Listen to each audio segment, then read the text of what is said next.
For the 8th year, the iRacing World Cup finals are about to happen, with 4 teams looking to get themselves the title. Diach, Finland, Club UK and Ireland, and Club Northwest were all here 1 year ago in the finals, which was won by Club Finland.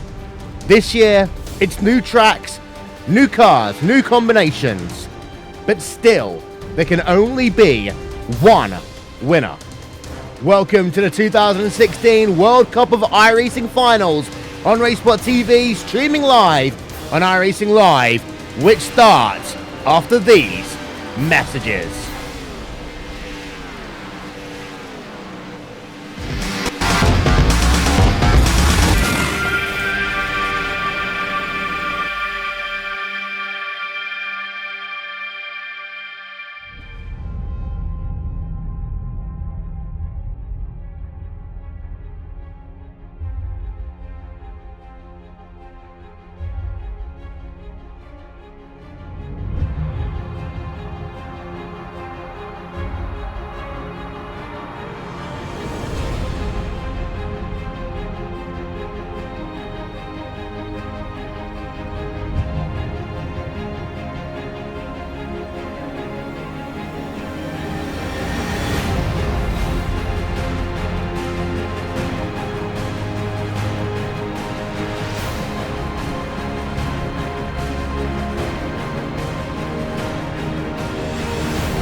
Good evening, ladies and gentlemen. Welcome to the Indianapolis Motor Speedway on the corner of 16th Street and Georgetown, Speedway, Indiana, about 5 miles northwest of the state capital. We are here for the first part of our coverage. We are here for the oval portion of the World Cup of iRacing Finals. Track conditions here today will be one thing we'll be talking quite heavily about. High humidity, 71 degrees Fahrenheit, there's some clouds in the sky, and we've got a wind speed of about 3 kilometers an hour. The oval portion of this broadcast will see us racing for 80 laps around one of the world's most famous racecourses. Wolfenson, along with Cisco Scaramuza, as well as Jonas Puaka, as we are ready to go and think about what is happening in terms of qualifying. 2 times up on the board already, Cisco, and these guys are looking to show and get early advantage here because, well, actually, it can be tough to overtake here. Yeah, this is a very narrow track. Well, we talk about it all the time. This is one of the most challenging oval circuits on not only the NASCAR circuit, but you also see MotoGP race here and IndyCar as well. Of course, the famed Indy 500 just had its centennial this year, but we're not here to talk about IndyCar. We're here to talk NASCAR tonight, and we're here to talk about World Cup. And for these guys in these NASCARs, this is not a track built for NASCARs, and it's easy to tell. There's not a lot of banking. It's hard to chuck these cars into the corner. These flat tracks is where you have to see the tire wear come into effect, and like you said, it's narrow, it's hard to pass, and the aerodynamics here are unlike any other track we're going to go to. It's almost like a super speedway out there, except for those corners. They first started running NASCAR at the Indianapolis Motor Speedway in 1994. For many years, they just had one event take place at the Speedway, and of course that was the 500. And NASCAR had itself a stint with Formula One racing as well. We just showed you Rob Reed, who's currently leading qualifying for Club UK and Ireland. We have got other people out on track right now. And I've been saying this one all month long, really, Cisco. Who's going to win the World Cup? Well, it's not going to be necessarily the team that get the most drivers, in the top 3. It will be the team that loses the least amount of points. Depth of field is so important here. They've got 10 drivers each. They've got the ability to get points for 9 of them. Those 7th, 8th, and 9th positions are going to be the difference maker. Absolutely. And we talked about consistency. Do you want to go out and win this race? Absolutely. But that's not going to be the team that wins. It could happen. The top team could win the race and end up getting a bunch of great finishing positions. But it all comes down to the team that gets the most cars in the top 10. The guys that stay up there that are consistent. They aren't using up their car. They're going out there, being consistent, and holding those positions. And like we said before, this track is very narrow. That's something that you can do here, unlike any other track. You really can defend that position. But if you're trying to race for the win and defend your position at the same time, you're not going to be able to do that, Will, because you're going to be too hard trying to be aggressive. You might just give up, 1-2 places, or you might make a move that costs you the race win and costs you valuable championship points. We're on board with Alexi Aluma right now for Club Finland. Let's listen in for a moment. Well, maybe not. Alexi Loma's P number 16 in terms of qualifying. We've got ourselves Jonas Purka here as well. And Jonas, well, we've got ourselves about 9 drivers who have yet to qualify. Qualifying track conditions here are very difficult. Talk us through it. The conditions are very difficult indeed, Will. And especially hearing from some of the drivers themselves, these are some of the most difficult conditions they have ever driven in Indianapolis. The track is not especially hot, but the conditions are very difficult, and we see drivers who have made a lot of name for themselves, such as you saw in Alexi Aloma doing. He didn't get a good qualifying lap in on his first lap, he was sliding around a lot on his second lap, and as we see, he ended his qualifying lap on the wall. So that was not what he was after, and drivers are in fact putting some practice laps in after they have already finished their qualifying, so that is something to watch out for too. They really have to get used to these conditions, even though there have been hundreds and hundreds of practice laps put in, and it goes to show you that even these oval veterans, they are not necessarily used to these conditions, Will. Sahil Mustak then 13th place for the time being for Club UK and Ireland. We just showed him. Only other driver out on track at the moment is Patrick Kopp, who has yet to set himself a qualifying time right now. Exiting turn number 4 then comes Patrick Kopp towards that famous yard of bricks. And what time will he do? Where will he put himself for the time being? It is going to be start of a lap. So nowhere just yet, Cisco. Got himself a nice little run through turn number 1. Turn 2 is the big trouble corner in terms of these stock cars. It's so often it is turn 1 for the Indy cars, but turn 2 for these NASCARs is the corner you need to make sure you nail. And it's a corner unlike really what you see on the NASCAR circuit. I'd equate it to the closest thing you're going to see maybe is what we'll see next week starting in the NASCAR series, those corners off the Homestead Miami Speedway coming out of the bends there. But apart from that, this is much more narrow, and as you see Patrick Kopp doing right there, he flew right out to the wall, but he just isn't getting those apex. We're going to step aside for one moment, back in just one moment after these messages.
Simulated racing can be awesome, but it can also be kind of a free-for-all.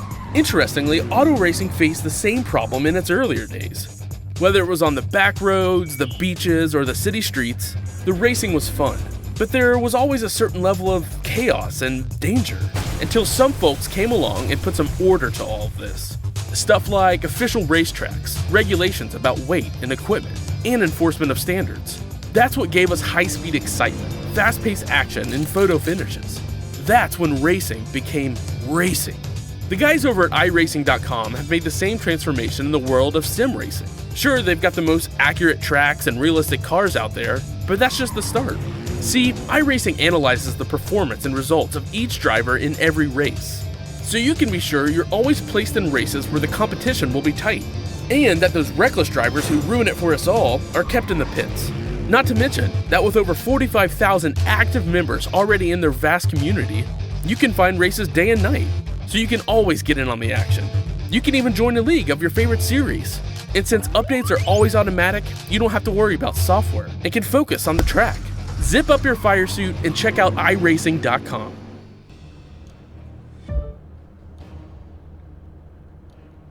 Welcome back. Here's your starting grid for the 2016 World Cup of iRacing Finals. And the top two rows, you've got 2 Club UK and Ireland drivers and 2 Finnish drivers.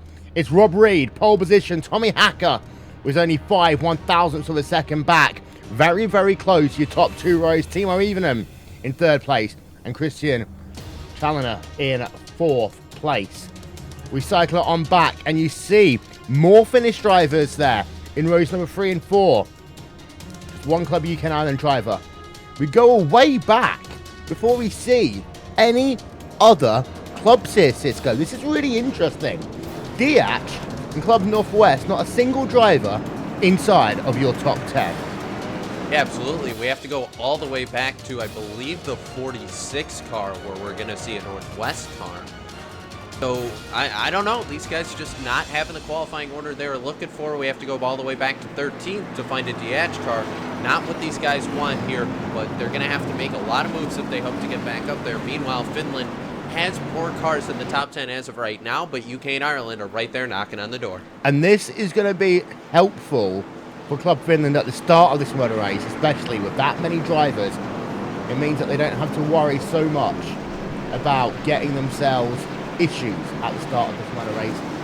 It will, however, be an interesting time with Diach and Northwest, how they can move up through the field, especially when you consider the fact that it can be tough to overtake at this racetrack. Here's a look then at the cars working themselves down that 7/8 of a mile back straight away in towards turn number 3 and 4. 80 laps we will be running for here today for the first part of the 2016 World Cup of iRacing Finals. There's still a road race to go after that, but you can see your top about 14-15 positions. It's all about Finland and UK and Ireland. Diach, Northwest, with a lot of work to do over the next 80 laps or so. That pace car is going to head itself down towards pit road. The field in the command then of Club UK and Ireland. Rob Reed, as the field will come down for the start of this event. Green flag in the air. We go racing. Let's experience the first lap with these drivers.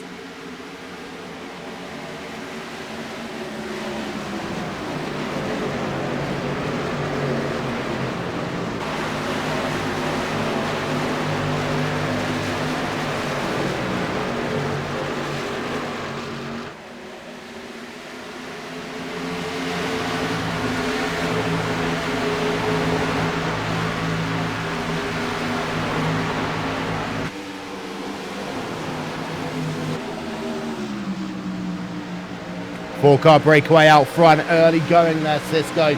So we've got a 4-car breakaway, then a 5-car breakaway. But for the time being, we get ourselves through lap number 1 without any real issues. Absolutely. Rob Reed leads the field right now, and right behind him, I can't say I'm surprised, leading the charge for Club Finland. Teemu Ivonen, he's leading. He's Mr. iRacing Pro Series. He knows how to get it done in these stock cars. He's done it before, and looking like he wants to do it again here. It really seems to be a race of two halves right now. Club UK and Ireland, Club Finland out front. Then you've got yourself Club Northwest and Club Diaz in the second half of your field.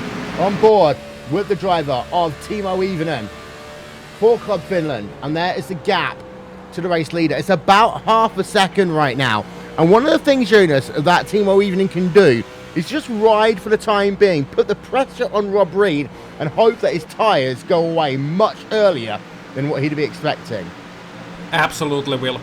The issue is here at Indianapolis is that you can be much faster when driving behind another driver. That is what we heard from practice. That is what we've also seen in races. You can be so much faster when driving behind someone until the gap is about 2 seconds. So Teemu actually has an easy job to stay behind Rob Reed. Yes, Rob is a very fast driver, but Teemu is not far behind, if at all, in terms of raw pace. And he is also holding that line of Tommi Hahka, Christian Challenger, and Hannu Etupalta behind him. Well, Hannu Etupalta is a bit further away now, but it looks like that if the Finns stay as it is, if Teemu can stay behind Rob Reed and have Tommi Hahka behind him holding Christian Challenger back, then they can absolutely bring the fight to the lead early on, Will.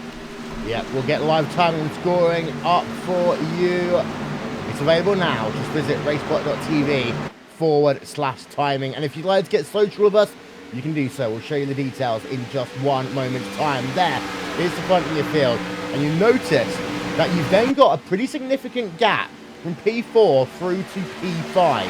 That is Hannu, number 10 machine there, versus the number 78 machine of Christian Kalnier. As they head themselves through corner number 2 once again, that is a 5-car pack, 6-car pack, 7-car pack, trying to hunt down your top 4. But Cisco, at this stage, it seems as though you've got those top 4 drivers really pulling away.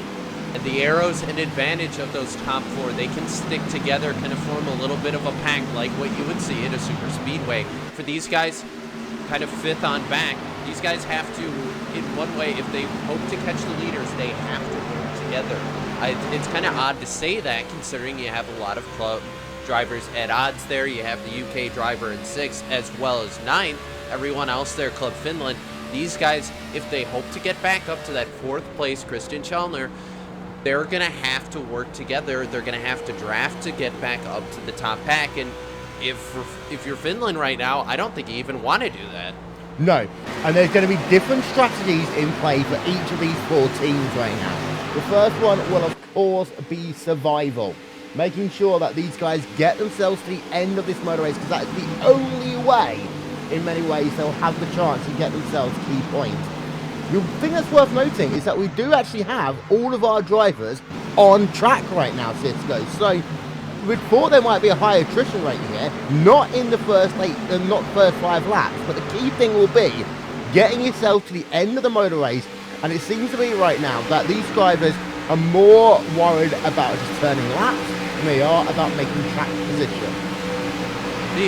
You're absolutely right. There are a couple drivers, though, right now, Will, who are on the move. Plus 11 right now. Aaron Maspero in that number 21 car for UK and Ireland. He has gained 11 spots right now. He's a man on a mission back in 23rd, trying to get everything he can. Then Alexei Aloma, he's in 12th right now, plus 6. That's a driver we have to watch. We know what he can do here on the racetrack, here in the sim. Amazing driver out of that camp, and he's doing a great job right now.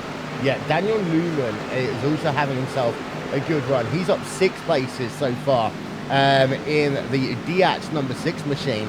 And that's going to be the thing, you know, just keeping an eye out on these DH drivers, I think.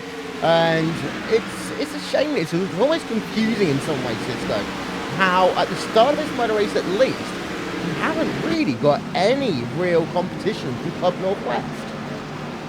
No, and I don't know if it's just, you know, they don't have this, you know, the speed right now or what the case is, but they're all kind of running together. I mean, there's packs of them. You don't see one of them like up a little bit higher in the grid. I mean, you got one in 22nd, then you got 3 guys 24th, 25th, 26th, and then another pack of them 31st through 34th, and then a couple more at the tail end of this pack. They're together, but they're just not up. Yeah, and Sean Breitsman has just lost the position there to Aaron Masparo.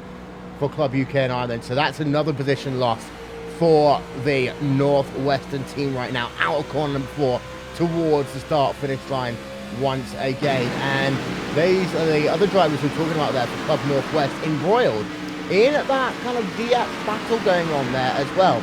And that's a key thing. It's worth noting these drivers towards the rear of the field, Jonas, because for Club DH, if they're going to have drivers outside of your top 25, then we could end up with a 2-horse race by the time we get ourselves to the roadside of things. Before we even leave Indy, we could be down to 2 teams in the hunt. Yes, and that is very interesting because DH is usually stronger on the road. We have seen that, but they are not bad on the oval side at all. And I'm just surprised early on, at least. This is still early goings here, remember. But DH should be stronger than they are right now. They got a lot of good oval drivers. They got people like Stefan Nobis, for example. Just a one good oval guy. Daniel C. Neumann as well. He's good on the ovals. But we haven't seen much from those guys. And if it's gonna be the same situation than in the semifinals week, that we see DH's B team, so to speak, then I quite frankly say that they haven't got a chance when it comes to road. Because a lot of other teams, at least Finland, that I know, and also Club UK and I are gonna be fielding their A teams. So right now it looks to be, still early goings, remember, but looks to be between Finland and UK and I for the time being. Timo Iivonen has moved himself to the top of the timing sheets. Rob Reed down into second place. So as it stands at the front of your field, it is Club Finland, then 2 Club UK and Ireland drivers, then Club Finland have 2 drivers that round out your top 5. Timo Iivonen leading laps now in this event. You don't get points for leading laps, you get points for what happens come the race end. But the first 12.5% of this event has really shown it to be a tale of 2 teams. Side-by-side racing right now going on between Yo Sapala and Sahil Mustak right now. Number 18 machine on the inside, that is Sahil Mustak. On the outside is Yo Sapala. They head themselves then down the 7/8 of a mile, back straight away in towards turn 3 and 4, Cisco. Man, Mustak had a great run down there. He's going to be able to jump to that inside. He's going to have to make sure, and no, Sapala, he won't be able to get the run out of the corner there, just lets the 18 go. So the 18 on the move. He's up to 9th right now, doing a great job. He's got to regain some more position, or no, he's up 6 actually. I was looking at the wrong number there. He is doing a great job in this motor race, actually. He's going to try and pass another driver here, and that's Sevalainen right in front of him here, so he can get in front. These UK and Ireland drivers, they're starting to group up a little bit. You got Rob Reed and Christian Challoner in 2nd and 3rd, and then you got Fluke and Mustek 6th and 8th, so these guys starting to group up now. There they are. And there's the top 8 then, down at the bottom of your screen. Sahil Mustak used to Sovalainen going at it once again. Inside line being held by Sahil Mustak, and he will get himself then the advantage into corner number 3. That was very easy when all was said and done there. The draft working well, but it seems like these top 10 drivers or so, Cisco, they're not being too aggressive in terms of giving a place and getting a place, because they know there will be swings and roundabouts here. And what they want to make sure is they don't want to cause too much animosity. I think Finland and UK and Ireland have realised they can make this a 2-horse race, but what they can't do is just take points off each other unnecessarily. Absolutely, and Team DH gets closer and closer to actually getting some points here. Stefan Nobis just took over 11th spot. He's got one more spot to get here to break into the top 10, and finally we'll have a driver that's not one of these 2 clubs in the top 10. Daniel C. Newman not far behind him, but this is kind of just a lockout right now between these 2 clubs, like you said. Stefan Nobis is in 11th position. It is Yo Sapala just there. Well, actually, this is going to be done by turn number 4 potentially, because Sapala just runs high in towards turn 3. That allows Nobis the inside line into turn number 4, and that one looks as though that should be completed way before these drivers getting towards turn number 1. Yep, it's done before we even get towards the yard of bricks. So now move a Club DX driver up into your top 10. That is Stefan Nobis. He's moved himself into that 10th position. It's been a good day in the office for him, at the very least, so far here today. Tyre wear, Jonas, is going to be important from about this point in. Strategy will be critical as well. We're thinking they could do one stop to the end if it stays green. Yes, well, they could do, but 33 laps is about the issue, so they will need 2 stops if it stays green. Meanwhile, we got also Daniel C. Neumann challenging Simo Leppänen, and Simo Leppänen, I want to talk about him briefly. He's the mastermind behind Club Finland. He is the analyst, the strategist that does these strategies. When we talk about strategies, he gets overtaken here, but he is being really calm right now. So 33 laps is the fuel limit. These tires, NASCAR sticky tires, they will last for about 2 laps at their best. But if you are going to the end, then go to the end. Don't pick up extra tires if you can make it on fuel. That's what the drivers are saying, and that's what something that we are going to watch out for, because there is going to be somebody, if we get yellows in this race, there is going to be that somebody who is going to opt for track positions, especially if there's more than one yellow. So that is going to be something interesting to see how fast they fall. Also, there is a good battle going on. I think you should get that over. Jere Seppälä having some difficulties, and Sebastian Lindqvist might overtake him easily. We also have I need to Jukka interrupt. side I by need to side. interrupt. We'll be back in 1 second.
Audio Jungle.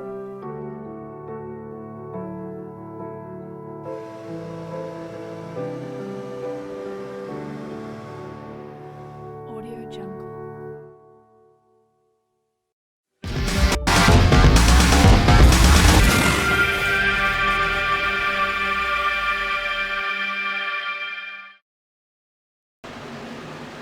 Welcome back, ladies and gentlemen. Apologies about that. You're watching the World Cup of iRacing here on Racebot TV, streaming live on iRacing Live. Lap number 17 of 18 going on right now. Timo Iivonen leads away by 0.7 of a second. Right now, Jonas, let's go back to the point you were talking about. Strategy, fuel, tyres. Strategy, fuel, tires, absolutely crucial here at Indy. Fuel, it will last for 33 laps.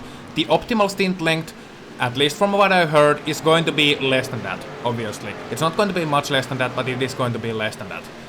As for the strategies, well, I think Finns are pulling off their strategy quite well right now. They got Teemu in the lead. They got another Finn in the lead group, Tommi Hahka, who cannot quite follow, and I'm surprised, cannot quite follow Rob Reed or Christian Challenger right now. But Hannu Etupalta is catching up to him and is dragging Jamie Fluke along with him. So we might see a situation where this 4-car lead back is going to suddenly become a 6-car lead back, and we also got yellows. First yellow of the day, and Jared Morgan, number 96 Club Northwest Machine, is one of those involved in it. Replay coming up for you, and well, that throws a spanner in the works of quite a lot of things. Let's have a look then and show you what happened. This is down in toward turn number 1. Cars flying through turn number 1, and then it is that dodgy turn 2 for the first time, biting someone here today. And it was just getting to that point that these tyres were really starting to fall off. Jared Morgan, number 96 Machine, back end. That is exactly what a crash at turn 2 is almost supposed to look like. That was exactly the type of thing we're expecting someone to do, Cisco. And Will, what happened there was that he was stuck to the bottom of that track, which is great and all, but he didn't apex out of the corner. The car got loaded up, and that's what happens. He got below that white line. That's all she wrote right there. Car gets loose on you because you're not unloading that right side. Yeah, okay. So, here we are then. Timor Evening leads this motor race right now. They're all going to bunch up behind the iRacing first safety car, but Cisco, thoughts of the first, essentially 1/4 of this event? Yeah, green, they've run so far, Will. And the big thing I have to notice here is UK and Ireland in a very interesting spot right now. They held 2nd and 3rd, and then 6th and 7th. If they get up to 4th and 5th, if they have 4 cars right in the notch of, or like right smack in the middle of this field at the top 10, they might be able to actually do something here, especially with that DH driver coming into play here. So if they can get up and kind of control that middle of the pack, like we talked about, that's consistency right there, Will. I don't know how the points will fall, but that's going to be tough to overcome. Yeah. They'll definitely be, they won't be as, out of it as we might think. Finland having more drivers in the top 10, but if they can kind of maintain that grasp over kind of that mid-pack there, that's going to be tough for these guys to overcome. Right, pit road is open. We expect everyone to come on towards pit road this first time by. Let's have a look then. Who is coming in? Well, the answer is pretty much everyone except for one DH driver, Jonas. Yes, Patrick Kopp is staying out on the racetrack, but there is a good reason for that, Will. He is 2 laps down, so he cannot pit quite there yet. There we are. You always wonder when you see someone going off strategy, but in this case, because the driver scored many laps down already in this event, so he'll get one of those back for the wave around, but he'll be looking for a quick caution, because otherwise he'll undo all that hard work by having to pit under green. You do lose a lap by pitting under green in this series, at this track, at this layout. And in IndyCar, you can pretty much just about get away with staying on the lead lap if things go your way. Not the case in one of these stock cars. There you can see then the race off of pit road, and it pretty much is as was, although the number 10 machine, fantastic pit stop by him there, moved himself up into the 10th position, Jonas. Yes, Hannu Etupalta actually takes the 3rd position from Tommi Hahka, and most importantly, now that we got Teemu Iivonen in the lead, then you got Rob Reed, then you got 2 Finnish drivers. You got Hannu Etupalta and you got Tommi Hahka, who are very, very fast indeed, especially Tommi Hahka, and Christian Challenger now down to the 5th position. So, what I'm expecting to happen, might just happen, if Finns pull off the strategy, they will let Hahka pass Etupalta right off the start, and then Etupalta perhaps holding up Challenger a little bit, and then boom, you got the situation where you would have Tommi Hahka and Teemu Iivonen working against Rob Reed in the top 3. Yeah. And what that was, Will, the 78 slid through his box on pit road. I was watching, he went through his box, backed it up, had to back it up there.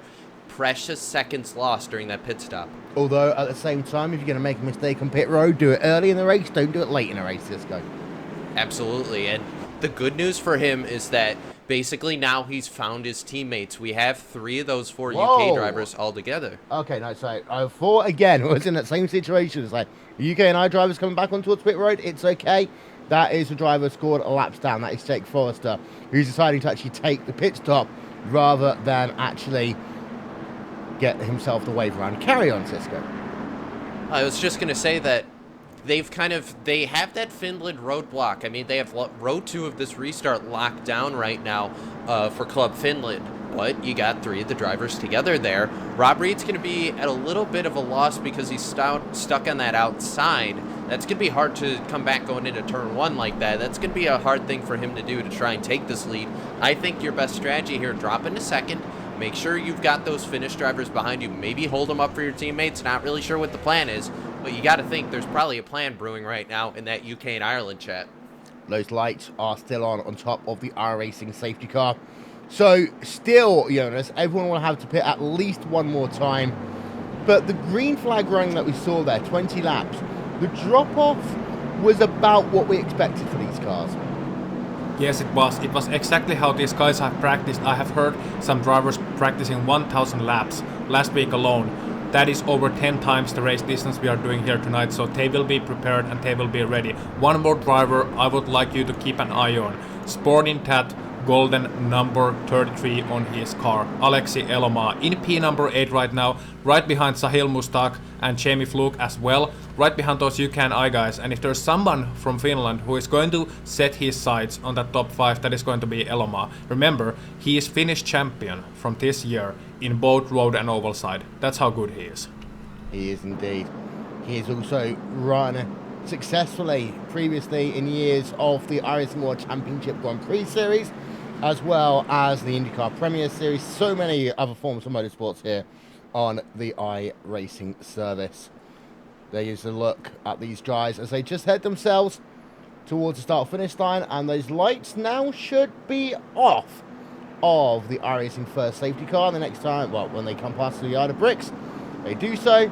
Now you'll see Club DX driver will get himself the wave around, lights are off. That will mean Seymour Evening will be bringing the field back to the green in just 1 moment's time. There's your top 8. Seymour Evening inside row 1. We'll have Rob Reed alongside of him for this restart. It'll be worth thinking about whether these Finnish drivers will try and anticipate this start together. Here's Cisco to try and leave Rob Reed out in the dark. There you go. There's your answer right there.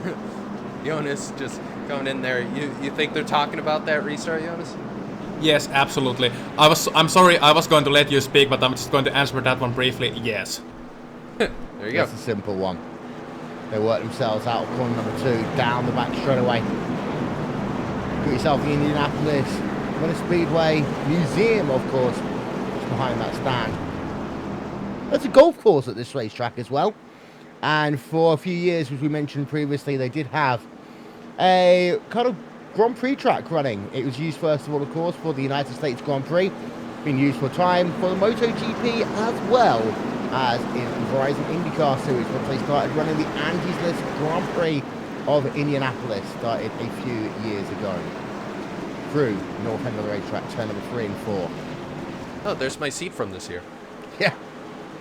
You've probably seen me passed out somewhere in a snake pit if you look carefully enough. Oh, okay. They have your picture in there. Yeah. Out of turn number 4. Restart is upon us. Pace car comes in late. Anticipating the start, Rob Reed will have a lot of work to do. And now they go. Green flag back in the air.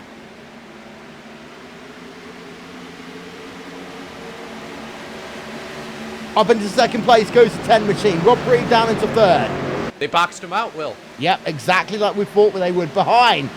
Oh, they're free wide for a moment there and towards turn 2, Cisco. Yeah, that's a great battle back there. We got a great battle. Diaz trying to go on the move here. Nobis is trying to jump ahead, and Newman's not too far behind him. It's crazy back there as they go down the back straight away as they head down to turn 3. But UK and Ireland did what they had to do. They boxed Finland out to the outside, and you can't make that work in these cars. That's not possible. Yep, so they all get through the first lap again without incidents, unless something's going to happen in corner number 4. Close side-by-side racing. Jamie Fluke and caution. They don't make it through. Curse of the commentator. Strikes once again. And that's Diaz. Diaz involved in it. Club Northwest involved in that one. At the very, very least there. Cisco, talk us through it. That was the 37 car of Hensel. He was stuck on the high side there. Not sure why he didn't apex down to turn 3. Stuck on the outside. Car just got loose and turned right into the 24 there. And just got loose. And, oh, no, there were even bigger problems in front of that. The 24. No, that was from, he got tagged there, spun up in front of his teammate there, and just calamity. Well, 2 Northwest drivers involved in that, and a Club DX driver. Good heads-up driving by 2 of these DX drivers there, Jonas, to make sure they didn't get involved in that wreck, because otherwise that could have been disastrous for DX. Now, this driver of the number 37 machine, of Marian Hensel, if he does end up retiring from the race, that's okay, so long as no one else in DX retires. Exactly, and it was very good avoidance indeed, especially by car number 35, Patrick Kopp. He was already going to overtake the number 40 of Roman Walter, and then he just goes into the corner and he sees something happening. Perhaps team communications. He sees the 37 spinning and then sees the wreck ahead and just slows right down on the inside and avoids all the corners. Now granted, Patrick Cobb isn't in exactly the best situation already. He is still 2 laps down. He's got damage on his race car, but it's good that he didn't add any more damage, especially if it was already going to damage some more DH cars. So it was big calamity for Club Northwest and Club DH as well, but it could have been so much worse had it not been for that good heads-up driving by Patrick Cobb. Yep, so under caution for our second time today. It wasn't really a case of cautions reading caution, Cisco, but now they'll be thinking, okay, we've had a quick caution, let's calm it down. And for some of these guys, that the nerves comes from the restarts. One thing that will be worth noting, Rob Reed will be on the inside for this restart. He may well be able to get that second place back from the number 10 machine. Yeah, absolutely. I talked about it on that restart, this idea of boxing out your driver. It works sort of like how it does in basketball. You jump to the inside. If you can get that inside line, Will, you can box these guys out. It's hard to make these corners on the outside. I mean, we just saw the 37 spin out on the outside. These cars, they don't have enough downforce to make that outside work. So if you get stuck up there, the only thing basically you would need is maybe on super old tires it would work. You know, jump to the outside, you might be able to get a better run, but honestly, right, what we're seeing on this tire degradation, you need to get to that inside here at the track, and Rob Reed's in a great position to do that.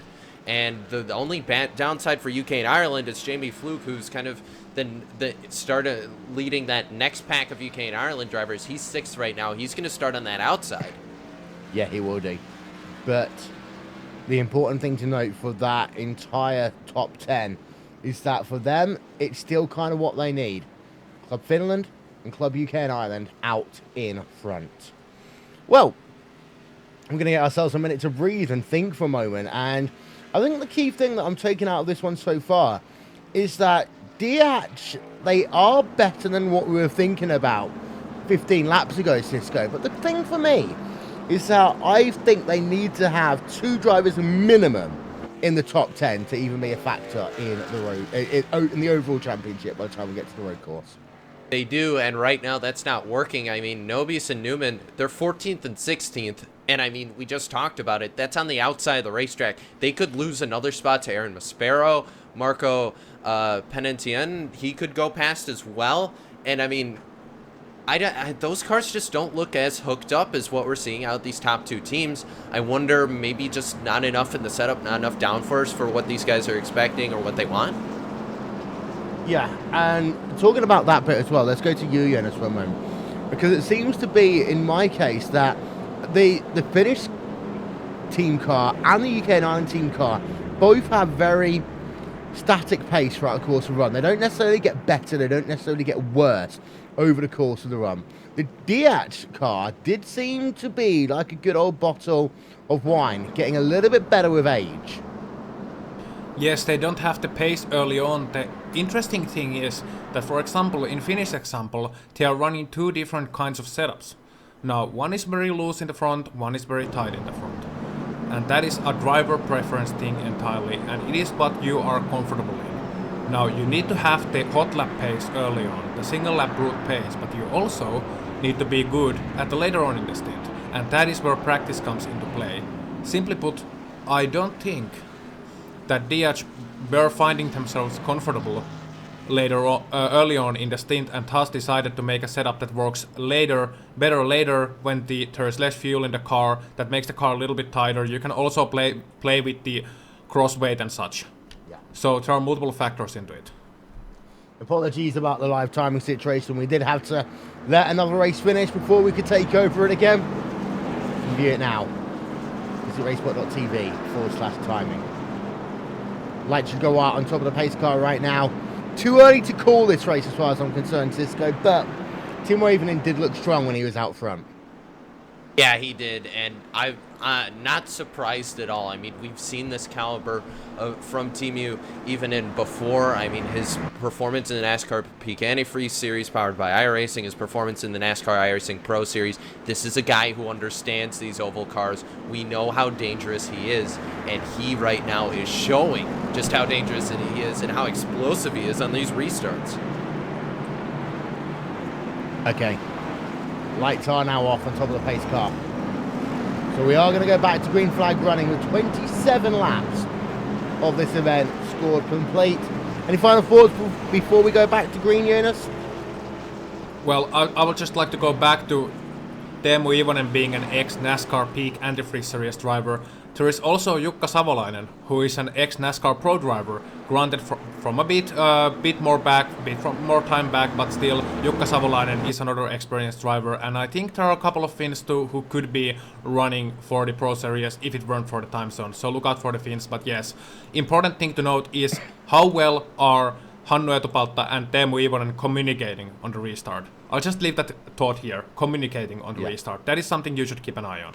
Yeah, and Cisco, I'm not going to do any predictions just yet. If 538 were here, maybe they'll do them for us, but it does look very close between two clubs. Diach still with a shot at Northwest. They really need to step up. Yeah, they really do, and as we're coming around turn 3 right now, from what I can see, they either need to make a big setup change in those cars or something, because it is just not working. So, as we go back to green, let's experience the restart with a little bit of Racebot.tv fan immersion.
Crazy restart, but they all survive it.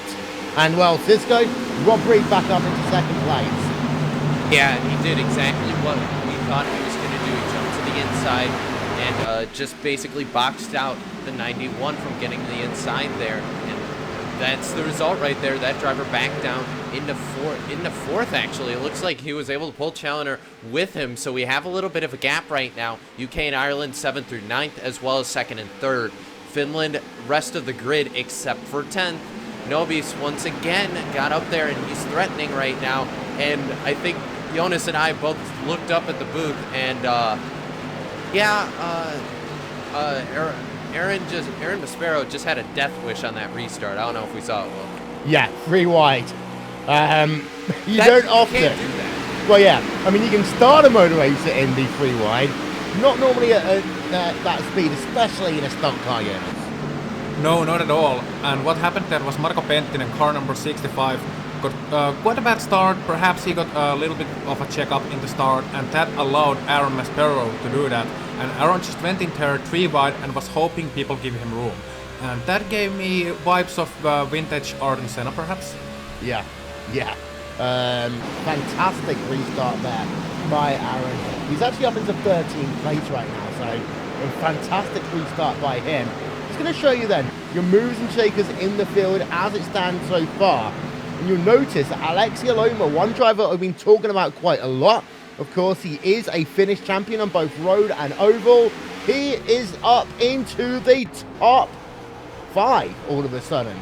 So fantastic work that is being done by him right now. As we cycle it back a little bit, Aaron Sparrow running himself inside that top 10, well, up 20 places. So that last little restart for him really paid some big dividends, Cisco. As we're just going to step aside again, 1 second.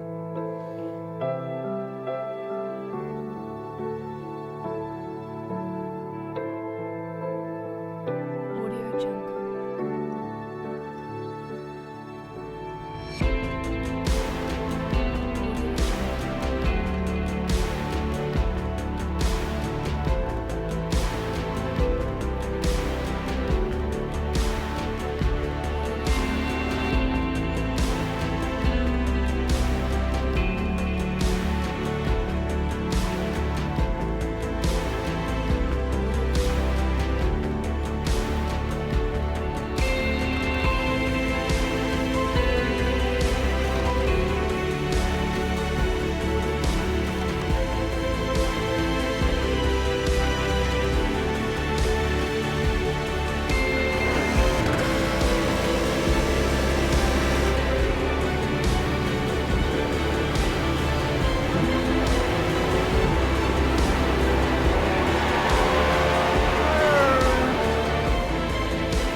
Lap 33 of 80, Cisco back to the racing as well. Rob Reed is once again your race leader. Timo Evenen falling down into P4. Yeah, and just to report on Aaron Maspero, he's 11th now. He's gotten 2 places. He is flying right now. If he gets into that top 10, that's another driver for UK and Ireland. And that's 6 drivers. They're going to have the driver lead on Finland here. That's huge. Yes. And we were just talking there about some of your biggest movers in the event so far. What's going on there, Jonas? Aaron Maspero has big difficulties in turn number 2. There is a bump on the entry when you have to lift, and he just didn't quite trust the car enough, and as a result Jukka Savolainen has a run on him. Sebastian Lindqvist catching up rapidly as well, and that point you're just talking about, now Aaron Maspero's race is going to look a lot more difficult because he isn't right behind the driver of Steven Nobis anymore, he isn't right behind Matthew Dalton anymore, and all of the things have changed suddenly. Yes, Aaron Maspero up into 11th place, but he's going to have a lot of work to do as he exits turn number 4. You can just see that car a little bit loose on corner exit, Cisco, but it's okay. We're on board with him right now. He's been able to just hold off that press from Jukka Savolainen for a moment, but in towards turn number 1, he's not been able to make any immediate headroad on Stefan Nobis, who is back in the top 10. And he is very lucky, Aaron Maspero, right now, because he didn't get the wall. He didn't make any contact whatsoever. That is very lucky. That doesn't happen all the time here at Indy. If you get tied off of turn 2, he got way out of the gas, maybe even used a little brake to make sure that car wasn't against the wall. But this is actually what he wants to see, side-by-side action in front of him here. His teammate just lost a position right there, Matthew Dalton. He's back to 10th right now. Stefan Nobis goes up to 9th. But Aaron Maspero is doing everything he can. But the problem is, Will, I'm worried about those tires. Yes, tires will be a factor once again. We're into a slightly longer green flag run right now. And for these guys, tires will always be in the back of their mind. 2 Club UK and Ireland drivers, followed by 3 Finnish drivers, followed by 2 UK and Ireland drivers. It's looking good for UK and Ireland right now, but don't discount the impact of others. People like Stefan Nobis, for example, he will be taking points away from others as he moves up through the field. So even if Diach aren't as a team overall going to necessarily be strong, they're top drivers. You still have to keep an eye out on them, Cisco. Yeah, absolutely. And Aaron Maspero, he's so fast right now. But if he gets up into that top 10 and then his tires are junk, that's not going to help those guys at all. Right now, what he needs to do, he needs to take care of those tires. He needs to talk to Dalton. They got to figure out time-wise who's a little bit quicker. I think Dalton's a little bit slower right now than his teammate. If I were him, let him go on the straightaway. Don't make it too hard. And Maspero, a little bit of sparks coming off the wall there. He's really driving that car. I'd say get to the side, let your teammate go. He's fast now. Go up there, challenge that UK and Ireland driver, or that DH driver rather, and get that position, because we're talking about team orders right now. You can make that pass really easily. You don't have to fight your teammate. Alexia Loma is up into 3rd place. Alexia Loma is a driver on a mission right now. So Aloma has got himself past Timo Evenen, who has really started to fall back by about 7/10 of a second. But Alexia Loma versus these 2 Club UK and Ireland drivers, this all of a sudden is fantastic to watch. This go freeway battle for the race lead, and Aloma was all forms of adjusting his wheel on the exit of 4. Yeah, Loma is driving the wheels off that Toyota right now, doing everything he can to stay up front.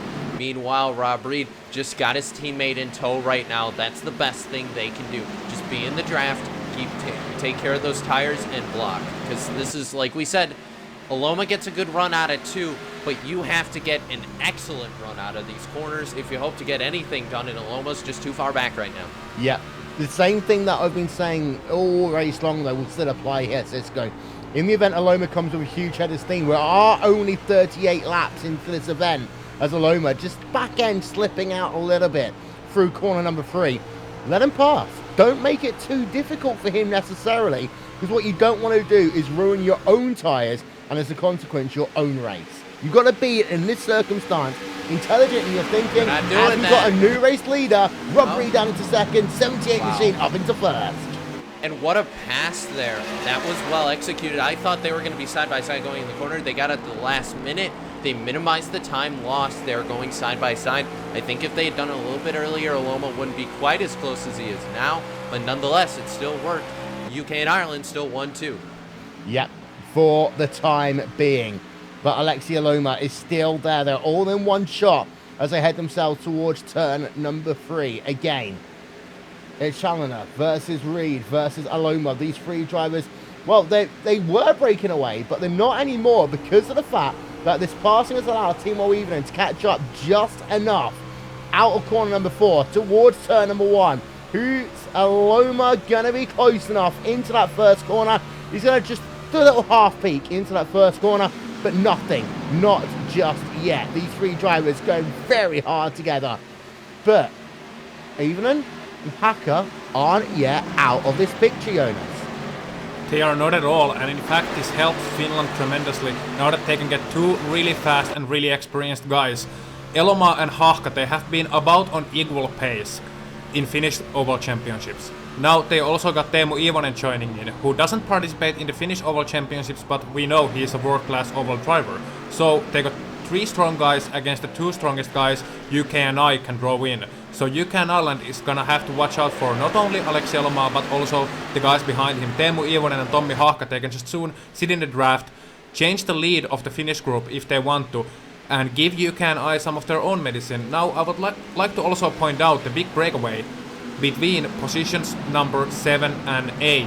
You still got Sahil Mustak quite close to the lead back, but then in P number 8 you got Stefan Nobis a lot behind that leading group of 7 wheel, and also Matthew Dalton and Hannu Etupalta joining in as well. And Hannu Etupalta has been really conservative in this stint now. He was up in the top 2 and isn't there anymore. Hannu is a very intelligent driver, so perhaps it is just his way of trying to preserve his tires and let everyone else take care of the speed right now. But I don't think Hannu calculated being this far behind early on. Yeah, lap traffic going to come into play.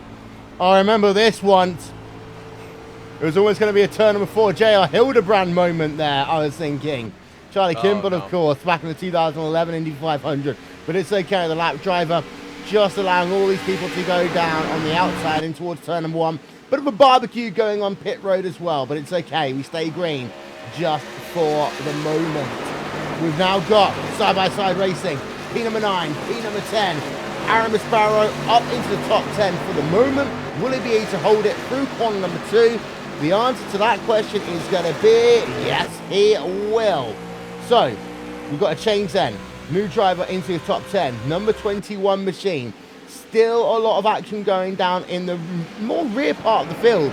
Now, it's hard because there is still battling going on between Diat, some of these Finnish drivers, and Northwest at the rear of the field. But because the front of the field, we've got this very tight battle. It's hard to really keep an eye on everything that's going on.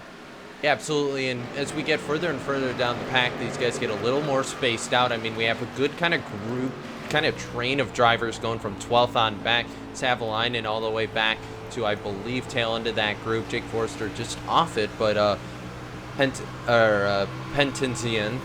Blah, blah, blah. I can't. Jonas, you go. Penttinen.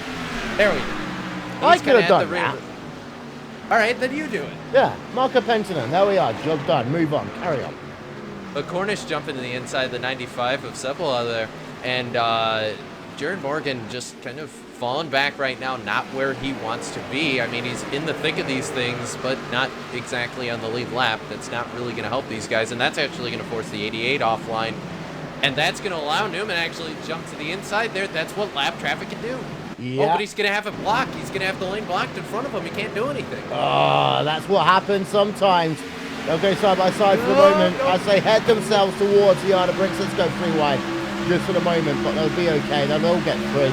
No real harm, no real foul. I did notice, actually, you've got a Club DH driver who's showing 5th in line right now, but isn't actually 5th on the racetrack. That driver is 1 lap down. That is the number 62, number 52 machine, yeah. But Christian Seidman there is actually putting pressure on some of these Finnish drivers. And, well, he's allowed to do so there, Cisco, and he's moving back forward through the field. Yeah, not only is he doing that, Jamie Fluke just went past Tommy in that 91 car. He's up to 5th, and I'm just looking at the scorecard. Finland has 3 drivers in the top 10. UK and Ireland have... drive on towards pit road. Sorry, going to interrupt you there. We have got Alexia Loma on towards pit road. So we knew these guys would be coming on towards pit road for fresh tyres soon.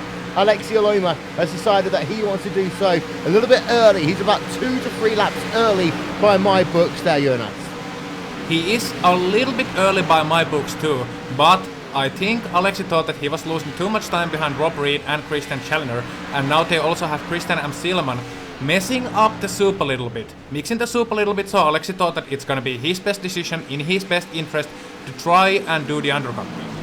Yeah, and of course, when you have so many drivers inside your top 10, you have yourself the opportunity to roll the dice of strategy a little bit. One thing that could well be Club UK Ireland's undoing in this stage in the motor race is if they don't react to what Club Finland are doing.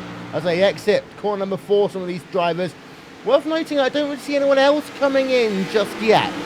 Sometimes, Cisco, you'll get one, in this circumstance, you get one driver to go out there and almost scare the others into submission.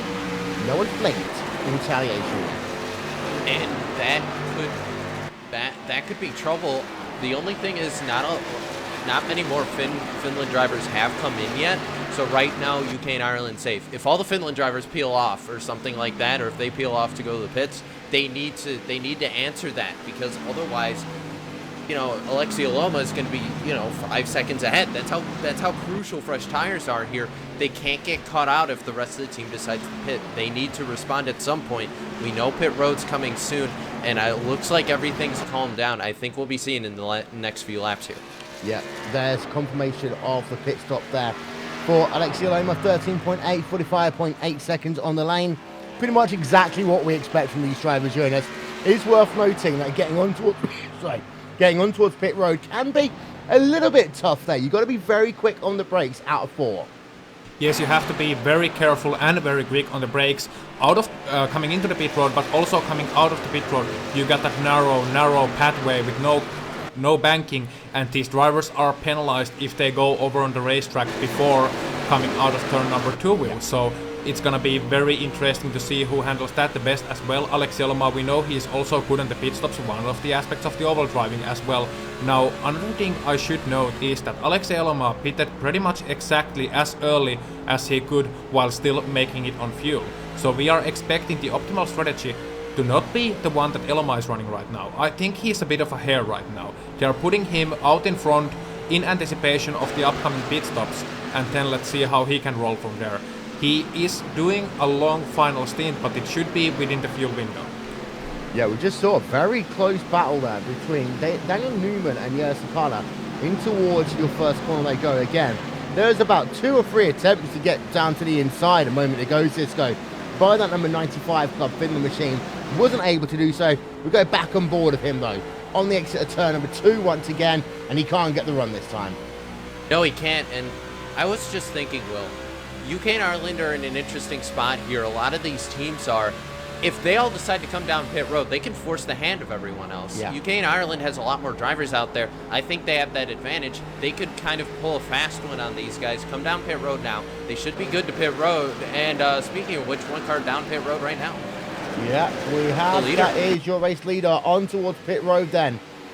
So Christian Callender is going to come on towards pit road. He will make what should be, if it stays green, his final stop of the day. 60 miles an hour on pit road. Seems like an eternity at times.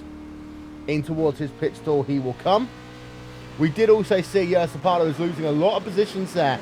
He fell down into about the third, well, it was 14th, he's back up into 13th because of the pit stop for your race leader.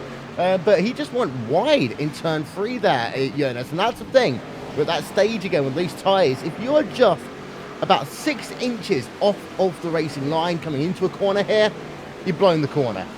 You're going to lose about half a second. Yeah, you've blown the corner, and in here in Indy, as you know, as Cisco already knows very well, you have to be very accurate on the racing lines, and that might not be Jere Seppälän's strength necessarily, as I know him as a driver, but he is a battler through and through. He will battle to the end, and he will show these UCAN guys to the end what exactly is Jere Seppälä made of. Not quite yet, perhaps, as we see a very late dive in from Ian Cornish, almost passing Sebastian Lindqvist into turn number 1, and the pit stops are also coming into the play. So I'm expecting Seppälä not start battling quite yet, but this is the situation where he can improvise, where he can be an opportunist that he really shines in. 2 drivers out front, Rob Reed, Timo Even, and then it's a gap to Jamie Fluke, Sahil Mustak, is going side by side with Tommy Hacker through corner number 3. 30 laps to go at the line. Just thinking back to Alexi Aloma, actually, we were praising him all day long. It's worth noting that he came within about 2 laps of winning an iRacing Indianapolis 500 a couple of years ago, Cisco. Possibly the cruelest way he lost it in the history of the Indy 500. Also, but this guy knows this racetrack. I've seen him, I've raced with him at this track quite often in both Indy cars and stock cars.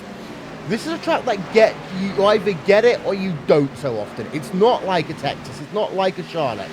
You've got to make sure that you kind of understand the track, every millimetre of it. That bump, for example, on the way into turn 3, that bump on the way in towards turn 1, that bump coming out of pit road.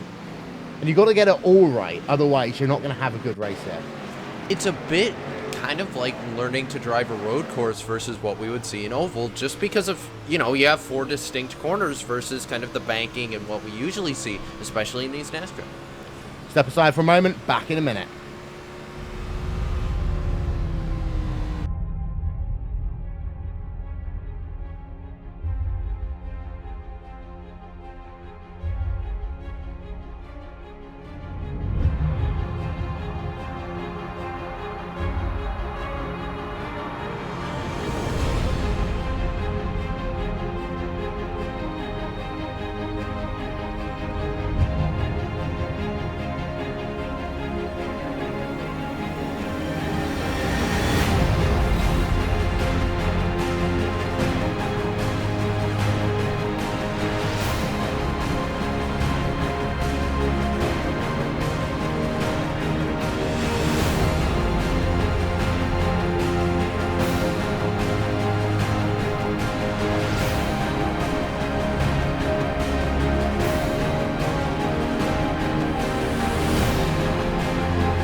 Welcome back, ladies and gentlemen. Drivers are on pit road. Rob Reed, Timo Even, and Jamie Fluke all in at the same time, Cisco. Yeah, and this is your top 3 drivers in the track. Mustek still stays out right now, but Alexi Aloma, he's moving up the pack. He's up to 5th now. This is what happens. He cycled his way back up. He's got those fresh tires. He's moving. Now he's up to 2nd, actually being shown on the board. He's going to get past. He has better tires. We know Mustek still has to pit. So for Alexi Aloma right now, he's fighting those tires because he had the advantage, but now these guys are just going to be catching him. If he can hold on to that car for the rest of the race, he brings home your checkered flag. And we are thinking that maybe Alexi Aloma is just a little bit light on gas. We think about a lap and a half to 2 laps. A caution will help him, of course, but he will need some form of yellow. And yellows have been hard to come by. Surprisingly hard to come by at this event here today, as Sahil Mustak will now come on towards pit road. So there we can see he's led. He will be classified as leading one lap. But Cisco, he's now on the lane. Yep, and basically that's going to allow Loma to take over that lead, but everyone came down to the pits together. That's going to kind of minimize that flip-flop that I thought we were going to see. Stefan Nobis, not sure if he's hit the pit road yet. It doesn't look. If he has, then he's done a great job. William Fletcher, I believe, also still needs to, and it looks like he's just hit pit road right now. So the lineup's trying to figure itself out right now, and this is going to be very interesting from what the numbers I'm seeing right now. Alexia Loma is classified with a 9-second advantage as it stands right now. But that will come down pretty quickly because of the fact that Christian Calendar will be catching him up now that Christian is on much fresher tyres. So, 8.7 seconds is the gap. Out of corner number 4, on board with Christian. The corner number 4, it just seems to be the back end of those cars are sliding about Cisco every time we go on board with a driver. Just about enough that these guys can hold on to it. Yeah, and you know, that does kind of help load the car going into these corners we talked about before. You kind of need that back end a little bit loose there to make sure you can turn into these corners. They're really sharp versus what we're used to seeing a little bit. We've got smoke on the racetrack. We've got a lot of smoke on the racetrack. Whether or not Jared this Morgan. is going to be clear, whether or not we're going to get a caution or not, that is a Northwest driver, Jared Morgan, he was just saying, on pit road, on the exit lane. He's going to pass Connery Maddock there on the access road. Is Maddock out of fuel? Is Marian Hensel also out of fuel? Oh, you see, it's little mistakes like this. Yeah, he's out of fuel. It's little mistakes like this that can cost any of these clubs the shot at the World Cup. Get your fuel numbers right, people. We've got... It's a weird situation when you see a driver whose engine's expired, cruising past them that's run out of fuel. And for Club UK and Ireland, well, that means that Jake Forster now comes back into play for that team. Every point Matt has shown us, these guys should not be making mistakes like this. No, not at all. They should have calculated their fuel correctly, and I don't think you can really save much when you go one lap overdue on fuel. So that's a bit of a silly mistake to make, to be honest, and it's something I hope none of the Finnish guys make. Now, my Finnish bias is showing here, yes, but it's something that you just don't want to do. Yeah, it's something that a lot, especially I know Yoni Batman, as club captain, would be classifying as inexcusable. And if it comes down to a very close finish overall, Cisco, remember what we just saw there with Connery Maddock. Yeah, and I'm going to go to you, Jonas, on this one because you know him. Alexi Loma, he saw those cars out of gas on pit road. Do you think he, maybe even for a second just thought, am I okay on gas? What do you think's going through the mind of that driver right now? Probably just go through the corners as fast as possible and worry about the strategy later, if I know anything about Alexei Loma. Right now he's fully focused on driving, he knows the situation probably better than anyone else, and he also knows what he is going to do. Now there are two things he can do. He either thinks he can save a little bit more fuel than he initially anticipated. Maybe he was calculating them after his first stop thinking, okay, I can actually do it, I can save fuel. Maybe he was actually saving fuel on the first stint behind those two UK and I cars. Because I don't see him going to do one more stop. I don't think it's gonna work. No, I mean, a stop will drop him down to about 30th place, around where, ironically, Connery Maddock is right now. And I would say, I know Alexi Loma as well. He's probably just thinking, oh look, there's a corner coming up, and he starts turning the wheel at some point.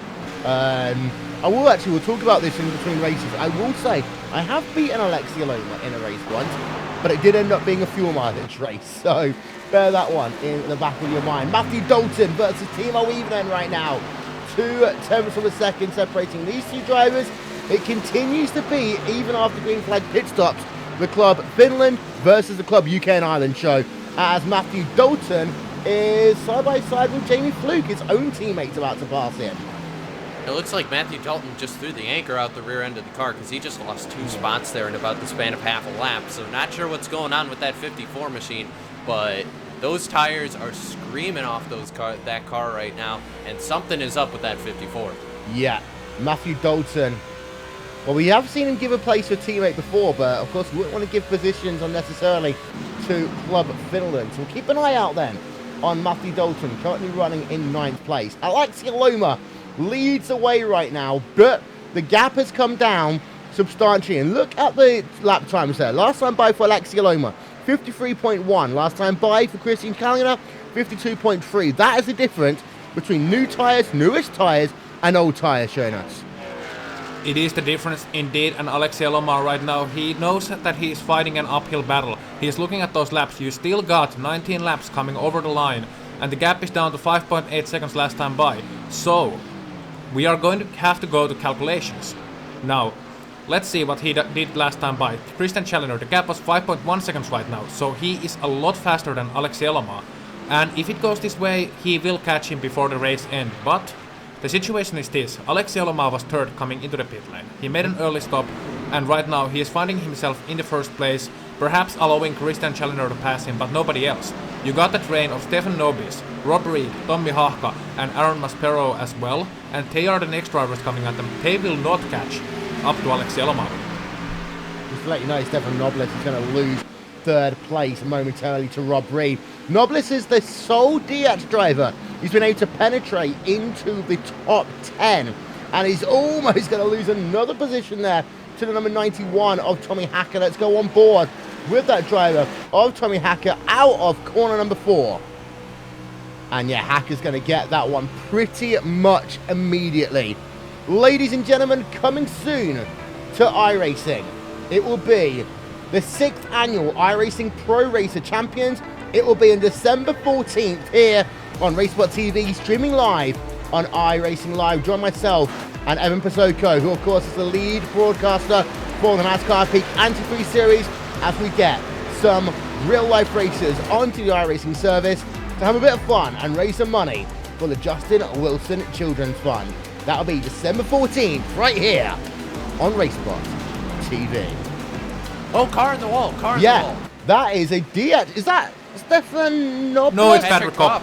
Oh, Patrick Kopp from P number 32. he did save it. I mean, that if that car just twitched the wrong way, that would have been race over, and that would have been welcome to Caution City. Yes, there was almost a tag with a finish line. The Kopp does carry on there, but he's going to be worrying a little bit in towards corner number 1 this time by here, Jonas. It is going to be very worrying, and I was actually it looked like to me that there was initial contact. Perhaps a bit of netcode coming into play, but there was contact because Kopp's car just had a little bit of damage from that contact with Teemu Iivonen, number 99. And if there is any damage to the front of Teemu's car, then he is going to be royally pissed off right now. Yeah, as we've just got word there that Jared Morgan might have got a penalty for something. Keep an eye out on that one. Your top 5, Christian Kalina still is now your race leader because Alexia Loma has made himself another pit stop by the looks of it. Yes, he has. So Alexia Loma has made himself another pit stop down in towards P21. He goes there, Cisco. Weird. All right, I get. Maybe he figured, just cash it in now. The strategy wasn't going to work. Not really sure what the call was for that. But as a result, we look at it, 2 Finland drivers in the top 10, 2 DH drivers in the top 10, everyone else, UK, Ireland. Yeah. So there is Alexia Loma. There's confirmation of his pit stop as well. 13.7, 44.8 on the lane overall. That means that right now it is Christian Kalina who leads away from Rob Reed. Tommi Hahka is in 3rd place. Stefan Nobles in 4th. And Teemu Iivonen rounding out your top 5. We're going to have to do some research here, Cisco. Where is your top place Northwest driver right now? John Brightsman, 15th spot right now. So 16th, just the last one. Yep.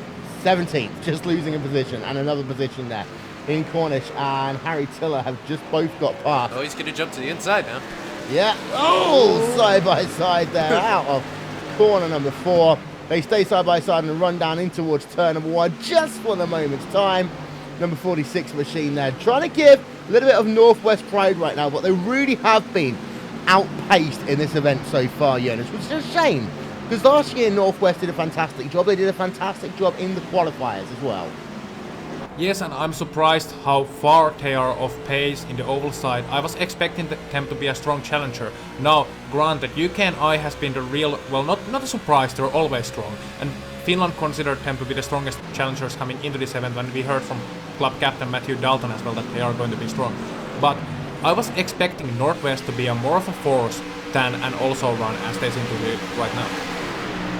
We've got ourselves less than 15 laps of this event to go. Daniel Newman running himself in P6 as it stands right now. As we have got Petri Kotovara versus Daniel Newman. That is Finland versus Fiat going on right now. They're separated by about 0.3 of a second as they work themselves through corner number 2 once again. Let's go on board and have a look from the rear of Petri Kotovara to Daniel Newman. 13 laps to go at the line, Cisco. 13 laps to go, and the shift is once again, looks like it's going in Finland's favor now. 4 drivers in the top 10. They've taken over 9th and 10th like we've been seeing.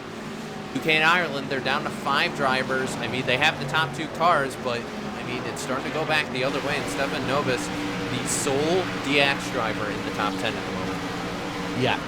And of course, what we'll do in between this and the road race, we'll get ourselves an indication of the point before we head ourselves to the road event, which will start taking place in about half an hour's time. So at least we don't have to spend too long blabbering on about nothing. There's your race leader. Worth noting, the gap has come down over the last couple of laps here, Jonas. Maybe Christian pushed his tyres too hard, too quickly. Rob Reed is on the move.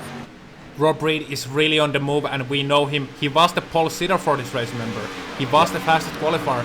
Another guy, I don't want to steal Rob's spotlight right now, but Alex Yeloma, as expected, is also on the move, and I'm looking at his lap times. He's 2 seconds faster than your race leader right now. Granted, he has long way to go, but 26 seconds, what we got, about 12 laps to go? No, it's not possible. He will not catch them unless there is another yellow and he will stay out. I think that is one of the strategies that was in Alex Yelma's mind. Now, back to Rob Reed. Remember, Challenger has been running alone his whole stint. He has suffered from understeer as a result. He is not as fast as Rob Reed is right now. 53.4 versus the 52.7 from Rob Reed, 52.9 from Tommi Hahka, and 52.7 from Teemu Ivonen as well. So they are catching up to your race leader rapidly, and I would say at this stage, as we also got Chad and Barker from P number 40 coming into the pit lane out of your picture, I would say it's not over yet. It's not. And if we get a caution in the last 10 laps of this event, then that will be something certainly to think about. We're going to step aside just one more time, ladies and gentlemen, to make sure we don't miss anything at the end. We'll be back in 90 seconds.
Back live to your battle for the race lead between two Club UK and Ireland drivers. Christian Callinan leads away, Rob Reed just behind. The key thing now will be, Cisco, for these two drivers is to make sure they don't get passed by Timo Ivonen in the last stages of this event. And time's running down for that, Will. I mean, 6 laps to go, I believe, at the line here. And it's, no, 7 laps going to be left to go. Temu's fast. Is he that fast? I don't know. I mean, it's a two and about half a second gap. 2.7 at the line that time for Temu Ivonen. So it's gonna be close, Will. I don't think he's gonna get to the lead, but if he can even get to second place, valuable points up for grabs right there. Yeah, we are aware. We've just lost some sound, ladies and gentlemen. We do apologise for this. But Jonas, in terms of this right now, Timo Ivonen is catching 2.1 seconds back as it stands. Yes, Teemu Ivonen is very, very rapidly catching up, and also both Rob Reed and Christian Challenger are right now having to battle some lap traffic in form of two Northwest drivers, Wayne Hutchinson and Ray Partridge as well. Now, they are going to come up back and first against Teemu Ivonen and Tommi Hahka as well. Now, I'm also noting that Tommi Hahka isn't quite able to keep up to Teemu Ivonen. Teemu is going really fast right now, and here is the lead change. Okay, we've got the lead change then. Rob Reed versus Christian Challenger. Here they go in towards turn number 1. We have a new race leader. It is Rob Reed, as we've got ourselves 6 laps to go. 6 laps to go here. Give us just 2 seconds. We're just going to stick it as it is. We do apologise for the audio issues that we have going on right now. But as it stands, Rob Reed leads this motor race. Christian Challenger in second place right now. Timo Ivonen, 1.4 seconds back. It's all hotting up here, Cisco. Yes, it is. They head down towards turn 3 right now. Teemu Ivonen, he's closing. Does he have enough time? We just don't know yet. Yep, so here we are then. We've got ourselves 5.5 laps to go, Cisco. Talk us through a lap as we ride ourselves on board with Timo Ivonen. Closing is that 99 as he comes down the long front straightaway. He'll start to be able to sniff a draft soon off that 78 car in front of him. Teemu Ivonen comes down past the yard bricks, down to turn 1 right here. He's got the museum on his left side, out of the shadows of the front grandstand. Got a great run through there. He's going to apex out of that corner, onto the short chute between 1 and 2, back down in the corner, hits the apex just perfectly. Got to make sure apex that corner as you come out to get on that long back straightaway right now. This is where the draft comes into play. He's still not close enough, but he's 1 or 2 laps away from being able to sniff a draft after that 78. That's going to be the key here as he heads back down to turn 3. Apex, once again, right off the curb right there as he comes down onto the short chute here between 3 and 4. Final time, he's going to have to make turn 4 on this lap here. Clips the apex just right. Make sure don't get on that white curb. You don't have to. Apex out of the corner, and that's a lap here in Indianapolis Motor And Speedway. He's got the gap down to just 9 tenths of a second right now. It's 9 tenths of a second between P2 and P1. Well, realistically, what Christian Callinan can do here is if he can just hold Ivonen up for a lap or so, that might guarantee the win to Rob Reed. The important thing will be to make sure that you don't get yourselves into a wreck here, because the point that you get for finishing second or third, it's worth so much more than what you'd get from anything else. We are down then to just 3 laps to go at the line here at the Indianapolis Motor Speedway. Still a lot to play for. Your top 8 at the bottom of your screen right now, as we are going to have to step aside. Just 1 second, ladies and gentlemen. We do apologise.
We do apologise for some of the issues we've been having, ladies and gentlemen.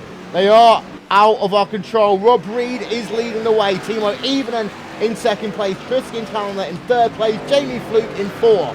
Sahil Mustak in fifth place. Towards the start-finish line will come the driver of Rob Reed.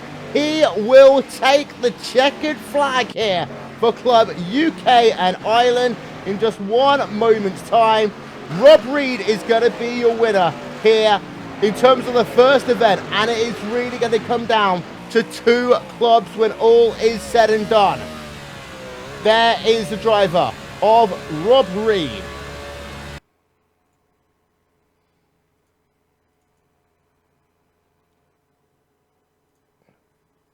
As well, Cisco, what a crazy race it's been. We are continuing to have a couple of issues here, but walk us through some of the results. Yeah, Rob Reed's going to bring home your victory. UK and Ireland get first and get through third through fifth. But we're going to actually, if we have time, we're going to do a full field rundown right now, Jonas. And Rob Reed going to bring home your victory here for UK and Ireland. Teemu Ivanen, who's going to bring it home second. Third going to go to Christian Challenger. Fourth is going to go to Jamie Fluke. Sahil Mustak is going to finish fifth. Tomi Haka is going to finish sixth. Seventh going to go to Stefan Nobis. Alexi Eloma is going to finish eighth. Ninth going to go to Aaron Maspero. And 10th is Edu Palta. He's going to finish 10th. Yes, and Petteri Kotovara finishing in 11th position ahead of Ian Cornish, Daniel C. Neumann in 13th, ahead of Matthew Dalton, Jukka Savalainen, Jere Seppälä, Marko Penttinen, Harry Tiller, Simo Leppänen, and Sebastian Lindqvist rounding out your top 20. So we got all the Finnish drivers in the top 20 and 10 run us through the rest of our field. Yeah, the rest of the field here will, I mean, there's no other way to say this. No Club Finland drivers past that point. 21st, Mark Wyneck. 22nd, Chris Beck, Christian Starko. 23rd, 24th, Sean Breitzman. 25th, Wayne Hutchinson. 26th, William Fletcher. Drew Lalonde is going to finish 27th. Mike Notzelman is going to finish 28th. Christian M. Seelman is going to finish 29th. 30th going to go to Florian Oates. Roman Walter is the last car that was out there in the, I believe, the lead lap. 32nd going to go to Patrick Kopp, who was off track. Connery Maddock, 33rd. 34th is going to go to Marion Hensel. Jake Forrester, 35th. 36th going to go to Ricky Bozer. Ray Partridge, 37th. 38th, Jared Morgan. Mark Waltz is going to finish, Mark Wall is going to finish 39th. 40th going to go to Chad Barker. And you know what I said earlier on, Cisco, about Connery Maddock running out of fuel and that situation that was happening with him? Well, 2 Club UK and Ireland drivers in the 31 to 40 range. That is something that could well be important. I'm just going to show you that top part of the field once again. Yes, 4 Club UK and Ireland drivers inside your top 5. But that last driver of Connery Maddock could still be a difference maker. Yeah, and it's, I mean, we talk about that, and also Club DH not having the run they want. They have 4 drivers, 28th through 31st. 2 drivers were not able to make it to the checkered flag from that team. Club Northwest, equally not a lot of luck. 4 drivers for them weren't able to make it to the end of this thing. That's huge as we head towards the road section of this race. Yeah, so as it stands right now, it is still a case of it being all to play for, but between 2 clubs right now. They are Club UK and Ireland and Club Finland. Well, we are going to get a word of a couple of people in a moment's time. Hopefully, we'll get a word with Yoni Backman. We'll get a word with, hopefully, Matthew Dalton as well, who's club captain for Club UK and Ireland. Want to also see if we can get a word with Mike Holloway, who, of course, is the World Cup organizer for this year. Once again, a fantastic job that those guys have done. One more time, ladies and gentlemen, we do apologise for some of the issues that's affected our coverage of the oval side of things, especially in the last couple of laps. They are partially things outside of our control. We do apologise. We know so many people wanting to watch a good show here today, but we have still got the road coverage to come. That in itself, Cisco, is going to be a fantastic event. Absolutely. We're heading back to Spa. That's going to be an amazing race here. And Will, I mean, talk about just a points battle. I can't really call it right now. We'll have to take a look at the points to see what's up. But right now, UK and Ireland did very well in the top 10, but like you said, they had a couple drivers drop out. That could pay huge dividends for the rest of these teams as we head towards the road section. Yeah, I'm just doing the math in my head, Jonas. It's going to be very close between Finland and Club UK and Ireland, partially because of that Connery Maddox situation, finishing so far down the field, and also the fact that Jake Forster finishing down the field as well for Club UK and Ireland. It's going to be, in my opinion, within about 25 points. It is going to be within 21 points now. I'm hearing a word. This is not confirmed yet, but I'm hearing a word that Finland would actually be 11 points ahead, and I'm slightly surprised, but not entirely, because you need to finish the race. And let's remember that all of the Finnish drivers, the entire 10-man squad, finished within the top 20. So our last drivers were Simo Leppänen and Sebastian Lindqvist. And as per UK and I, we heard about the Conor Maddox situation, Jake Forster as well. So that is going to pay dividends for Club Finland, giving that little bit of a leeway going into the roadside, Will. Yeah. And every point matters, and it might come down to that later on. Diach not having themselves a good day here today, Cisco. We did hear in the qualifiers about the fact that they've been having some issues in terms of management, etc. They got themselves through the qualifiers, but they haven't really shown up here today. And I think that comes down to, we saw how just the setup wasn't quite right for those guys. And I think, Will, that might have been what cost it. Those cars didn't look too hooked up. Driving talent, we talk about guys, Stefan Nobi's 5,700 iRating. I mean, the guy knows how to wheel a car. That showed 4,100 iRating. Daniel Newman, those guys know how to drive these oval cars, but just not a good showing for Diach there. And I think that just came down to the team not getting the setup the way they wanted. Right, we're going to head ourselves over to Spa. Back in a few minutes. Let's get ourselves ready. Actually, no. We'll talk for a moment, a couple more moments first, just to make sure that we spend as little time away from you guys. Northwest. Let's finish off with Northwest here, Jonas. Again, they haven't done fantastically on this one, but they have got a pretty good roadside. Don't discount them in terms of taking points away from others just yet. And that's the thing now for both DH and Northwest. They're not going to necessarily win the World Cup of iRacing, but they can be a factor in who does win.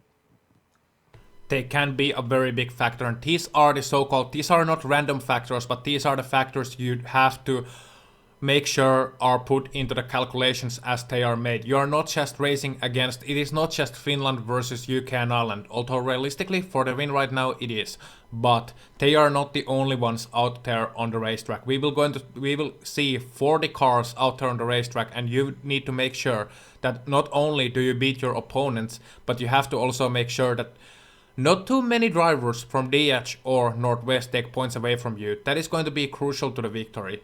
And Spa-Francorchamps, it is a track that all of the drivers on the roadside should know pretty well, especially with the GD1 cars. They know the layout, but who has the best setup, who has done the best work on practice, who has the ultimate pace. It's going to be an absolutely epic, I know that word has been overused a lot, but an epic showdown of historical proportions between Finland and UK and Ireland for the World Cup glory. Will it be Finland for the third time? Will it be UK and I for the first time? I know they're hungry, they want it, and let's see if they got the effort that they can take it. But don't count out DH drivers nor Northwest drivers just yet. So here we are then.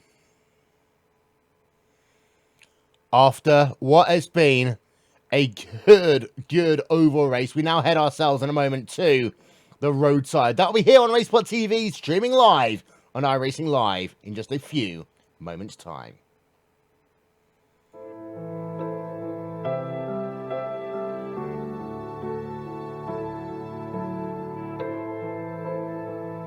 Audio Jungle.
the Cathedral of Speed, that was the Indianapolis Motor Speedway. We now head ourselves to the Ardennes Mountains, to Circuit Spa-Francorchamps, to one of the homes and the pinnacles of Grand Prix and endurance racing. For what will be a 15-minute race to determine who will be the 2016 World Cup of iRacing champions. And it realistically is down to two clubs, Club Finland or Club UK and Ireland. Will Vincent still here with Cisco Scaramuza and Yinis Purka as we're now here at Spa-Francorchamps to change of pace, but these GT1 cars are beasts, Cisco. Absolutely. The supersonic jet got us here in no time at all, Will. And we're here at Spa-Francorchamps, probably one of the most challenging courses on the Grand Prix circuit, but also a track that's loved by so many of these drivers. Jonas, two teams, both of them are very good at this car track combination. It's been an absolutely amazing show to watch so far, and yes, indeed, they are both very good. I know personally Finland will be good. Will UK and Ireland be strong enough to challenge? I just don't know, but their lineup, I'm just looking through their lineup, and Sebastian Schopp, Jamie Rushford, Isaac Price, Rob Reed doing the double duty, Jamie Fluke doing the double duty as well. They got so many good drivers. I'm honestly, I want to see a good race, but I'm a bit scared. Yeah, same. We're going to get a word in a moment's time with Joni Backman, who's the club captain for Club Finland. Don't forget, you can be a part of our coverage here on RaceSpot TV.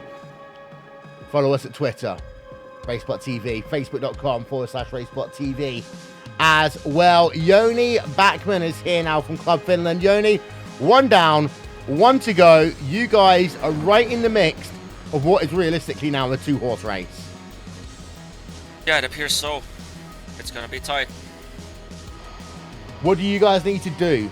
And of course, it's going to be obvious. You're going to say win the race. But what do you think you need to do in terms of your depth of field? Because you didn't get a driver outside of the top 20 in the ovals. Do you think that's achievable also on this road course? It has to be if we want to beat the UK. They really have done everything according to what they should do, and I don't expect anything but like the best possible performance for them. So I think, yeah, we have to have pretty much 9 drivers in the top 15 if we want to have a chance of winning this. And in terms of, therefore, things like incidents, for example, are you telling you guys to do heads-up driving? Are you telling them to go for the win? What's the overall game plan? It depends on where the UK guys are, but internally we're gonna pace ourselves. But yeah, we have to race. Thank you very much there, Joni Backman. Before we let you go, any words you want to say and finish? Torilla tavata. Joni Backman there, club captain for Club Finland. Well, Cisco, we've got ourselves about 10 minutes until we head ourselves to qualifying. And I think, really, Diach is the equaliser here in terms of the fact that I do think Diach will show up and be strong at this event. And that means that, A, you can't get yourself into incidents because they're going to hurt you even more here than they would have done on the oval side. And secondly, what you can't do is get yourself into one-on-one battles. You've got to think big picture.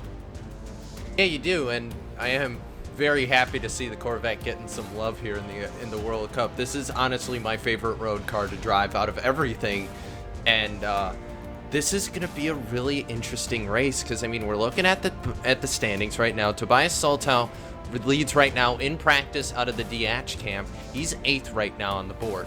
You got a lot of Finland drivers, not a lot of UK-Ireland drivers. I mean, they haven't had laps yet, and a lot of them are still coming into this, but at the moment, Finland has basically got a lockout right now on the top 10 in practice. Right, we have got points on the board. Northwest 181 points, Club Diach 321. Club UK and Ireland 627, Finland 638. And yes, and I feel so bad for Connery Maddock, the fact that we keep on iRacing on this one, Cisco. It's because of Connery Maddock. Now, I don't know whether he had another incident after he ran out of fuel or what happened with that one, but we did see him slow on the escape road. We are assuming he was out of fuel based upon the engine noises we could hear. Or lack thereof. Yes. But if that is the case and it's down to fuel, that's going to be a heartbreaking situation for him because it is literally at the moment 11 points in it. Yeah, and oh man, I mean, for it to come down like that, I mean, that means these guys are going to have to try that much harder here, Will. And well, it's I'm looking at, we got an hour race here. This is, I mean, maybe it's the sort of thing where it might, in a way, kind of scare this UK-Ireland team, play it safe on the fuel. And that's probably not a bad thing to do at Spa. I mean, we're talking about one of the longest circuits on the Grand Prix course, a 4.35 mile circuit here at Circuit de Spa-Francorchamps. And for these guys, if you run out of fuel here, you're doomed. I mean, this is a almost 4.5 mile track, Will. You run out of gas halfway through this lap, you're not going back to pit road. You don't get that lucky like you do on the ovals. Indy's a long racetrack. It's hard to, get back to pit road. Luckily, Connery's as lucky as he did where he was able to get back to pit road. But if you do it here at Spa, you're doomed. Yeah. I think, well, to be fair, if you run out around Pure, you can just about try and coast it home. But it's a tough ask there, Realistically, you've got to have to be at the exit of Blanchimont in order to make it really to the end of the lap, especially because people forget that bus-stop chicane's a bit more uphill than people give it credit for. It is very much uphill, and you just can't afford to have other driver, even if it's clubmate, to push you unless he is out of the contention. So if you're gonna run out of fuel, it's going to be over. That's why fuel strategy is going to be crucial here. Now, at the leaderboards here at the practice, we got still 8 minutes left on the practice. Joni Takanen has just put in the fastest lap time of 2:13.0, ahead of Isaac Price with a 2:13.2, but fuel strategy is coming back to those. I think at least a lot of drivers have those already planned ahead, and I think a lot of clubs, we're going to see them pitting on the very same lap because there is one optimal strategy that you can run on this track and one only. Can I have a quick word with Connery Maddock from Club UK and Ireland? Connery, set the record straight. What happened? Yeah, I did not run out of fuel. As I said on the broadcast, I actually got into a little bit of an incident with a lapped car, which popped the engine. So that's why we couldn't hear an engine. Okay, so how gutted must you be feeling right now that incident's the difference between Club UK and Ireland leading and not leading this event? It hurts really much. It hurts a lot, and there's nothing really I could have done about it looking at the incident. So it's tough, but I have faith in our road drivers. I have faith that they can pull out a good result here. Well, thanks for the heads up and thanks for the clarification there, Connery Maddock for Club UK and Ireland. Well, that's it. Record straight there, Cisco. Yeah, and not a very happy Connery Maddock, and honestly, that's one of those feelings. I've been in that before, that situation, and it happens a lot on the oval side, where something just happens in front of you, and even if you have the best brakes in the world, there's nothing you can do to stop it, and it's just one of those moments. And even for me, it happened to me in a championship scenario, and I was fighting for the championship, and it happened. It's just one of those things where you feel it's not as bad as like running out of gas, because that could be like I kind of did that to myself, that sort of thing. There's a little bit of blame for yourself, but it's one of those incidents that's just, you feel just so out of control in that moment, and there's nothing you can do about it. And it's such a sinking feeling. Yeah, we've got Matt Dalton here as well for Club UK and Ireland. Well, Matt, 11 points in it right now. One incident's the difference between you leading this and not leading this, but this is as close as you've ever been to your World Cup championship. Well, I'm waiting for some clarification on that, because my understanding was it was the top 9 from 10 that count, which would actually put us in front. But I'm waiting to hear on that. So I don't know. I'm just trying to work out the math. Yeah, that would put us about 30-40 points in front. So I'm waiting for clarification on that. But nevertheless, sort of job done. Jake's internet provider. We're gonna shoot them, execution by anti-aircraft gun for them. So that not a lot we can do about that. Connery a little bit unlucky. I'm kicking myself in the backside for dropping 2 spots, but also patting myself on the back for keeping out of the wall. Right. We have actually got an update. I'm going to drop it right now. So we have got an update. Northwest 181 points, DH 321 points, Finland through it 597 points, Club UK and Ireland 627. So let's ask that question again. You're now 30 points ahead heading into the road event. Yeah. After further review, yeah, we've done everything we can on the oval. The guys did an amazing job. They've worked really hard all week, and not just the guys in the session, but guys in the club, you know, have turned up, pounded laps. I was off on Thursday all day doing practice. We were in a practice session for 9 hours on Thursday, and we had like 13, 14 people in there. I mean, you know, there's nothing more you can ask of anybody in the club for this. We've given it our absolute everything. We are down a couple on the roadside at the minute. Unfortunately, one is unavailable for family reasons, which is a bit of a shame. And Alex has lost his headset's fallen apart, so that's knackered that one. But it's all right because he said he was slow anyway. So yeah, nerves are shot to hell. Just gotta sit through the road now. I'm gonna get a glass of whiskey, sit down. You know, we can't have given it anything else. We can't have done any more. Yeah, and it's worth noting, actually, I'm going to ask you this question as well. There's only 2 World Championship drivers, World Championship licensed drivers in this field, Isaac Price and Yoni Tamano. Of course, there are others who have raced or may well be racing in the World Championship Series.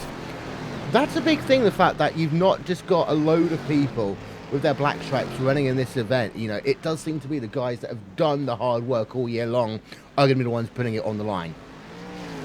Yeah, we did have Graham Carroll was going to race for us, but couldn't, unfortunately. Obviously, he's had a massive opportunity to go over to Formula E in Marrakesh. Yeah. And, you know, that's a kind of lifetime opportunity. He only comes up once, and much as I was trying to nail him to the floor and not let him get on the plane, I was told that perhaps that was not necessarily fair. So, you know, we're missing him. We've got Seb Joe, we've got Dave Williams, you know, Isaac Price. These guys have all rocked up. You know, but again, with the roadside, you cannot praise highly enough the likes of Alex Millwood, Simon Maltby, Paul Thurston, Fraser Williamson, Connery Maddock, Aaron Maspero, people who turned up in the qualifiers in the second round to run. Those guys are why we're here now, and anybody who's in that team out there represents them and the entire club, and I cannot speak highly enough for the effort from everybody. Final question before we let you go. How important do you think the DX drivers are going to be in terms of taking points away from you and the Finnish drivers? Based on last year, massively. So please, DH, don't take out of all of us in the first corner this time around, please. Please, and you know, you can all come to Cardiff next year and I'll buy you a beer as well. Yeah, they're going to be massive. It's, you know, it's the same in F1 with Rosberg, and, you know, needs a bit of help, and those guys can be huge, or they might not be, or we just don't know. But I've said the same to the guys in the road as I have with the oval. Drive your own race, do your best, enjoy it. Wherever we finish, whatever happens, we've given it everything this year, and we can't have asked more than that. Well, thank you very much, Matthew Dalton there for Club UK and Ireland. Thank you very much for joining us. Qualifying is almost here. Yeah, we got 15 minutes and 4 laps that these drivers can do, and looking at the lap times right now, it looks quite good from the Finnish perspective. Takanen still in the lead, Tommi Haakka third, Haapanen, Alatalo, Nurmi, Hagner, Törmälä, and then Marcel Fassbender and Sebastian Job riding out their field. Not to forget to mention Isaac Price in third place as well. But qualifying is a different beast entirely. Now, we also had a last-minute substitution in the Finnish roster. Aleksi Elomaa was supposed to do double duty. Like a couple of UK and I drivers, Jamie Fluke and Rob Reed as well, I believe. A couple of drivers were supposed to do double duty. Tommi Haakka out of Finnish roster is doing it, but Aleksi Elomaa surprisingly and sadly isn't. So he was subbed in at the last minute. but we got none other than Kim Eriksson substituting him in. And number 79, Kim Eriksson, watch out for him, because he may not be a well-known name to most of iRacers, but he is the fastest dirt rally driver in the world. So you got something to watch out from there. You ready for qualifying, Cisco? No, but I guess we're gonna find out here. This is gonna be... The intensity just got ratcheted up about 20 points right now, Will. Well, here we are then. Qualifying starts.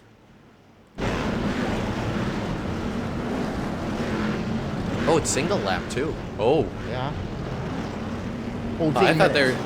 42 All right. seconds on the play clock. 4 laps these guys have to go as fast as they possibly can, Cisco.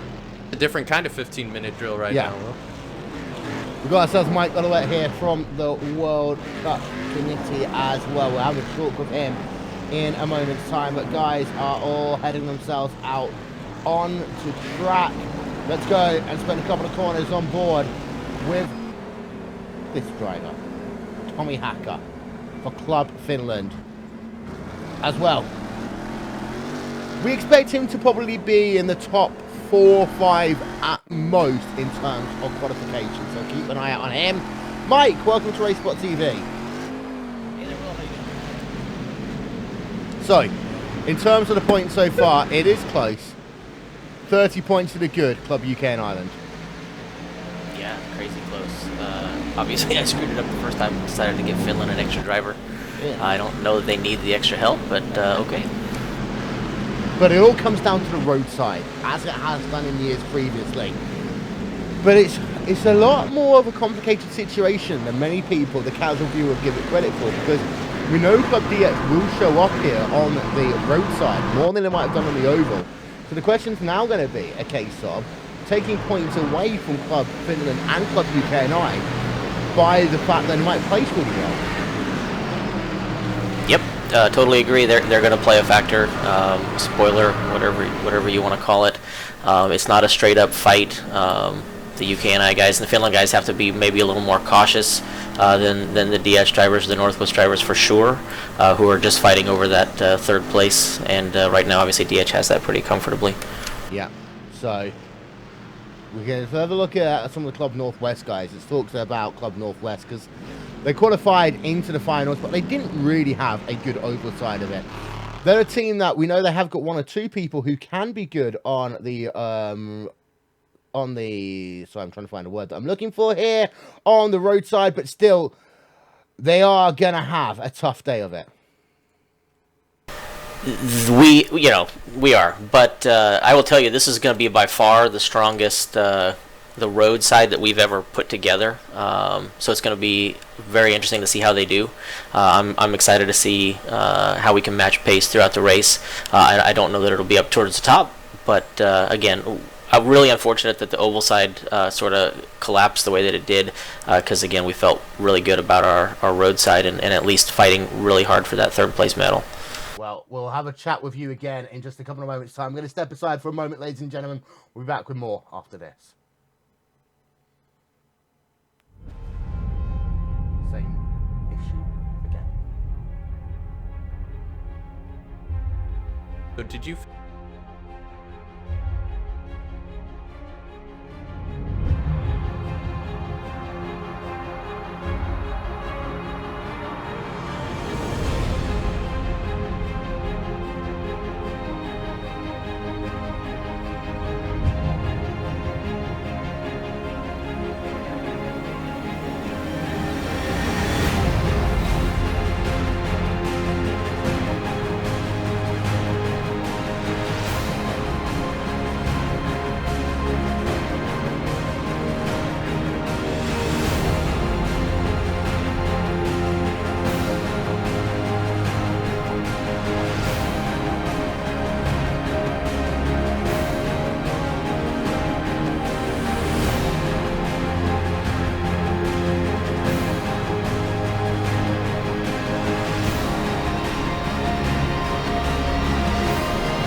Welcome back, ladies and gentlemen, to Racesport TV. We're going to take ourselves a quick 3-minute breather. We'll be back with more qualifying after this.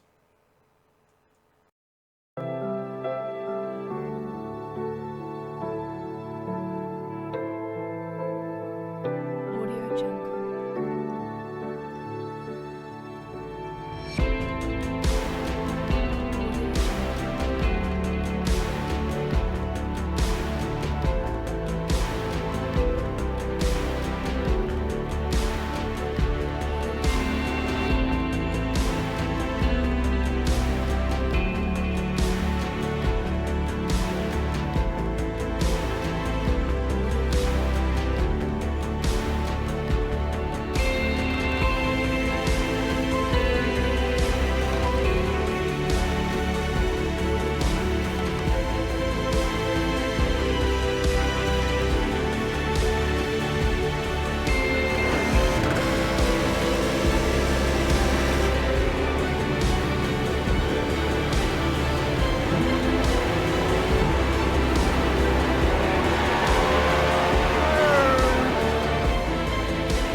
Audio Jungle.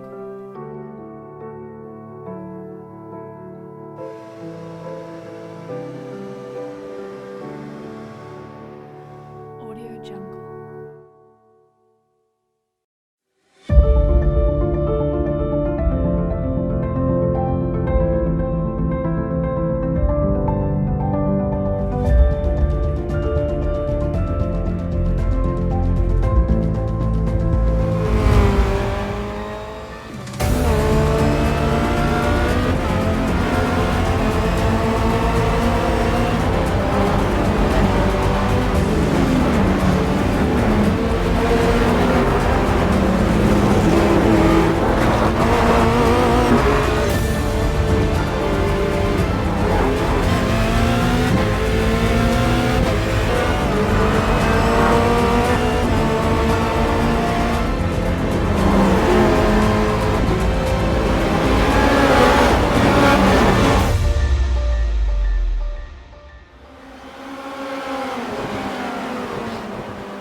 Simulated racing can be awesome, but it can also be kind of a free-for-all.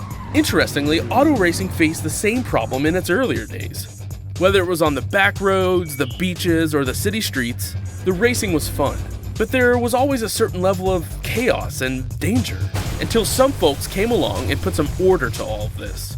Stuff like official racetracks, regulations about weight and equipment, and enforcement of standards.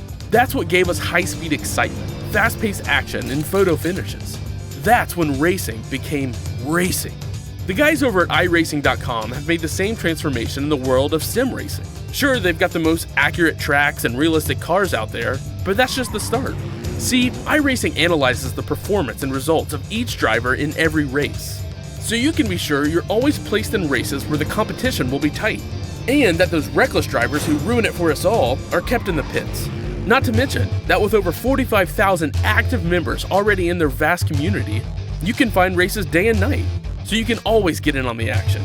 You can even join a league of your favorite series. And since updates are always automatic, you don't have to worry about software and can focus on the track. Zip up your fire suit and check out iRacing.com. Welcome back, ladies and gentlemen. Thanks for sticking with us there. Just trying to resolve a couple of things. Qualifying so far, it's close, but only between Finnish drivers here, Cisco. Yeah, no kidding. I mean, you look at the top of the board, top four right now, all Club Finland. Then you got Sebastian Job in fifth right now. Finland again, make it happen in right there in sixth. Seventh, Isaac Price. Finland has basically got the lockdown. Diach, first car from Diach, Marcel Fassbender is in 10th right now, but just about a second off pace right now. So not really what those guys are looking for right now. Finland is in a very good spot. Yep. Very good spot, Jonas. 3 drivers separated by 16 one-thousandths of a second in qualifying. I think that's what we like to call finish consistency.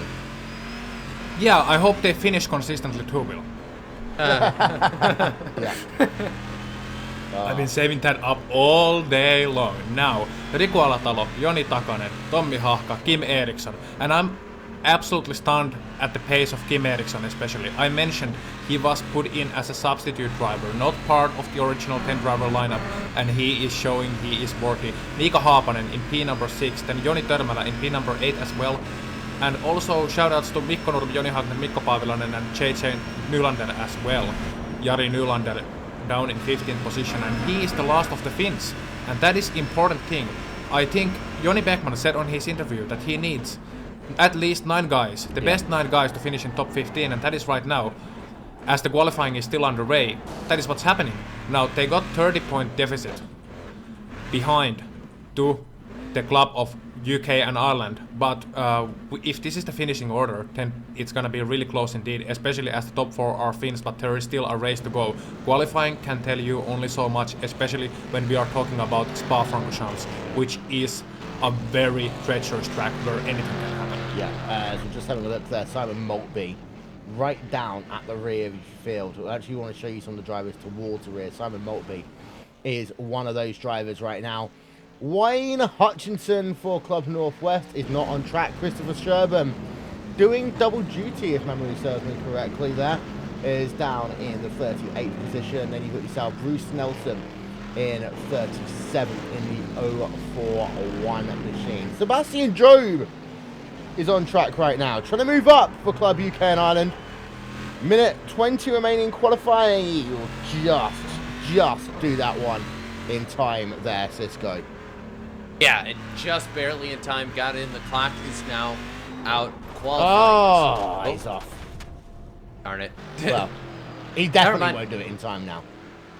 But Mikko Paavilainen is still out there on his final lap. He is just coming up to Blanchimont right now. May I suggest we jump on board with the number 34 car then? The second to last of the Finns. He just might put in a really fast qualifying time. He was the fastest Finnish driver in Imola in the semifinals. Yeah, he was. There he is then. Mikko Paavilainen, number 34 machine, running that rumble strip. Into the bus stop chicane. Out he comes. Let's see where he is. 14th up into 12th. So not much of an improvement there. Let's see if we can get that grid up for you. And you'll see it is Riku Alatalo who'll be starting on pole position for this, the road portion of the World Cup of iRacing final. It's an all-finished top 4 there. That's the thing that's worth noting, Cisco. Yeah, absolutely. I mean, that's, you know, a stranglehold on the top 4, as I like to say. And I mean, UK and Ireland, they're there, but I mean, this is crazy. UK and Ireland, they have 4 drivers in the top 10. Everyone else, I mean, it's a Finnish lockout. It's ridiculous. It's just Finland on my timing sheet right now. That is how dominant they are right now. We did notice there our first DX driver outside the top 10 once again. That hurts Club UK and Ireland more than it hurts Club Finland, in my opinion, Cisco. Oh, yeah, absolutely. And, you know, Northwest, the closest driver they have right now is Pfeiffer in the double O. He's back in 16th right now. Will, they're not going to be able to play much of a factor. I mean, they're back there, JJ Nylander kind of area. I mean, he's your last Finnish driver, JJ Nylander, and he's 15th. Yeah, that's nuts. Yeah, rear of the field, Alex Millward, 33rd for Club UK and Ireland. He needs to move up forward to help them get some strong points here. Someone might be down at the very rear of the field. That is not good for Club UK and Ireland. Well, here we are then. It only happens once a year, but it is now time to think about who will have the honour and the privilege of calling themselves the World Cup of iRacing champions. Coming into this one, it was 30 points between Club Finland and Club UK and Ireland. Club UK and Ireland leading, but Finland have got themselves a huge bit of momentum heading into this part of the event. Here we are then. Let's show you what these guys will be racing for. 77 degrees Fahrenheit, 68% humidity, 10 kilometers an hour wind here, and 60 minutes around this 4.3 mile racetrack. Wind speeds aren't that high, Jonas. It won't be too bad with the crosswinds. No, not at all. Crosswinds are one thing drivers hate because they can be really unpredictable at times. They throw you off your rhythm. They throw you off your balance. Now the clear track, 41 degrees Celsius for those who are imperially challenged. 41 degrees Celsius track temps, those will help the drivers with great throttle control. And I've heard that throttle control is the key, as with accuracy, here at Spa-Francorchamps. Talk us through the start. Yep. So that start is about to happen for us then. Just waiting for that pace car to start moving drivers forward. And unfortunately, we have got some more technical issues, ladies and gentlemen. So we'll be back with the start in just 1 second.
Audio Jungle. Audio Jungle.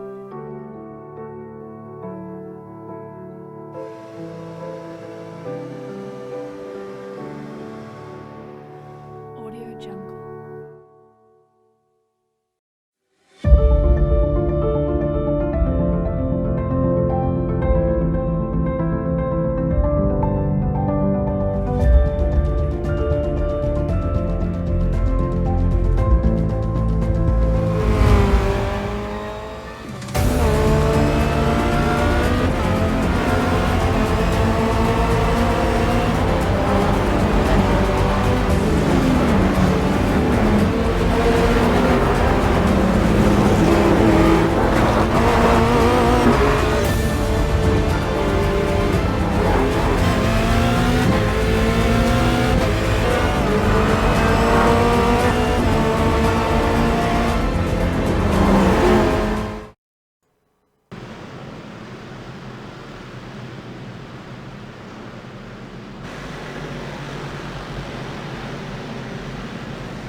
Good start by Club Finland. They continue to lead the way.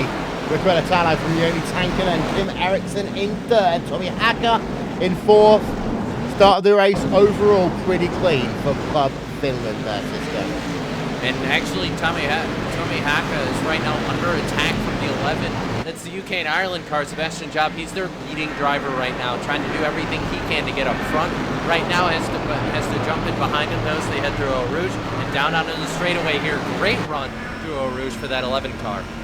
Yep, so here comes Sebastian Job. He's looking to try and get a position up, but not able to do so just yet. They work themselves behind the trees in towards the car and not able to. So he remains in P5. He really is in a finish sandwich right now. And Sebastian Job looking as though he is going all out for broke immediately in this event, Cisco, as he goes down to the inside. Ooh, no. And he's going to turn the car around. And another one. Big wreck there down at Rivage. And it's a parking lot. The track's clear for the moment. Cars getting by now, but that was not at all what these guys wanted to see. That's right up in the front of the pack. That took out several, not only Finland's drivers, but also UK and Ireland. That's big problems right there. That could be the determining factor of this motor race. Let's get ourselves another look at that one as we can from our aerial coverage. Down in towards Rivage, and well, Jonas, Sebastian Job outbroke himself, but that was an unacceptable attempt at a pass there. Well, you can't pass on the inside to Rivage. I was expecting him to do that. He wanted to get past Mika Haapanen as soon as possible. He went too late into the brakes. I think he was expecting Mika to give him also more room, which Mika wasn't actually required to do there. Mika gave him enough room, Sebastian Job outbraked himself and spun right into the car of Mika Haapanen, and as a result of that we also got plenty of other drivers involved in that wreck as well. Sorry, right into the car of Tommi Hahka, and Mika Haapanen then was the guy who crashed into him. So Tommi Hahka was the casualty of that, but they are able to get going. Let's see what the current standings are as a result will, but that was just a driving error, an honest driving error from Sebastian Job, but a very, very unfortunate one indeed. Yeah, we are continuing to have some issues. What we're going to try and do, ladies and gentlemen, is find a way of at least bringing you some form of commentary whilst we try and sort this one out further. Cisco, take it away. Yeah, and Job, I mean, we're back running underway here. Things kind of sorting out. Sebastian Job has fallen back to that 9th position. He's still on track right now. We'll have to see what happens with that. JJ Nylander has moved up into 7th. Actually, no, the standings are going to reset for us as the cars come across the line right now. And Alatalo right now, Jonas, he's your leader right now. He's in that number 3 car for Club Finland. Back behind him, Joni Takinen, Kim Eriksson. That's your top 3, top 4, Isaac Price. Then you start, that's, I believe, going to be your first UK and Ireland driver, and a Northwest driver up in the top, up to 6 right now, Jonas. Yes, and Jimbo Pfeiffer has been doing really well, up from P number 16 into P number 6. Whether he's on light fuel load or just that fast, I don't know. But Jimbo is one guy who managed to avoid that wreck on Rivage that took out so many drivers from ahead of him. He is right now a little bit loose on Rivage, but is challenging Rob Reed, and this is something that is going to really come into play. Jimbo Pfeiffer, and this is what we talked about before the race. Drivers from clubs that are not UK and Ireland or Finland that are coming into play in this race, and as a result Tommi Hahka also perhaps able to catch up to that group as well, pulling Sebastian Job in his tow, then JJ Nylander, Joni Hagner, and then next Finn is Mikko Paavilainen down in P number 13, and also one more Finn I believe is in the field. No, there is not, so it's just those drivers. No, Mikko Nurmi is actually in the last place, so Mika Haapanen and Mikko Nurmi are out of the contention, Joni Törmälä as well. So a lot of Finns have been damaged as a result of that incident, and that is very unfortunate, but, and I'm saying but, this can still change. Because yes, all of those drivers are still out on the racetrack, I believe. No, Törmälä and Haapanen are actually in the pit lane. Absolutely. I mean, this is still a long race. Our race here that we have, Jonas, and I mean, at this point, you can't let something like that get to you. You still have plenty of racing time. So these guys, they just have to plug away at it after a while. They don't have time to worry about it. They just need to get on track, and they just need to keep going. Yes, but remember that 30-point deficit that Finland had on UK and Ireland. It was looking so good for a bit of a longer time, as we also have some intra-club action in Club DH down in P number 24, 25 and 26, but those are not things you should worry about as a Finn. Things that you should worry about as a Finn right now are those guys on the back. So what this means to the guys in front, what this means to those guys who were starting from the front and didn't get caught up into that incident. They heard the news. Riku Alatalo will have heard the news. So will have Joni Takanen, and so will have Kim Eriksson. So it's something that they just have to muscle on. They have to do the best result they can and not care about the results, care about the points later on, because they also know that there are a lot of UK and Ireland drivers down at the back as well. Yeah, absolutely. And, you know, we're going to continue to bring you coverage as well, but trying to get the stream back for you right now. Rob Reed is running 5th right now, and what a job from a driver who's doing double duty here, Jonas, and that puts a lot of stress on a driver. You have to shift out of that mindset of, you know, an oval driver. It's completely different driving tactics that you use here, and Rob Reed is doing a great job, as is Kim Eriksson. Yes, Rob Reed is doing a great job as well. I believe Kim Eriksson was not part of Club Finland lineup for the oval side. That was Tommi Hahka. car number 22 here. So Tommi Hahka was part of Club Finland lineup, finished in P number 6 on the oval side, now is in P number 7 after that lap 2 incident with Sebastian Job. So Tommi Hahka is trying to recover as best as he can. He is right now behind Jimbo Pfeiffer, and he is actually catching up a little bit to Jimbo last time by, in fact, almost a second, as well as to Rob Reed. So Tommi Hahka can still bring the fight to Rob Reed and Jimbo and get that 5th place away from him. He is pulling JJ Nylander behind him, Joni Hagner also. So the situation is this, bit of a sit rep here. Right now, UK and Ireland drivers in the top 10 are Isaac Price in P number 4, Rob Reed in P number 5, and then you got Sebastian Job in P number 8 as well. So 3 drivers in the top 10. Now, it looks to me that Rob Reed's pace is not enough to match that of Tommi Hahka, and perhaps Sebastian Job will come back rapidly as well. They were in the leading picture, so things can still change. But after that, later on we get confirmation on the points as well. So the points are the crucial thing. Right now it looks fairly good for Finland, although what I'm worried about right now is the pace of Kim Eriksson.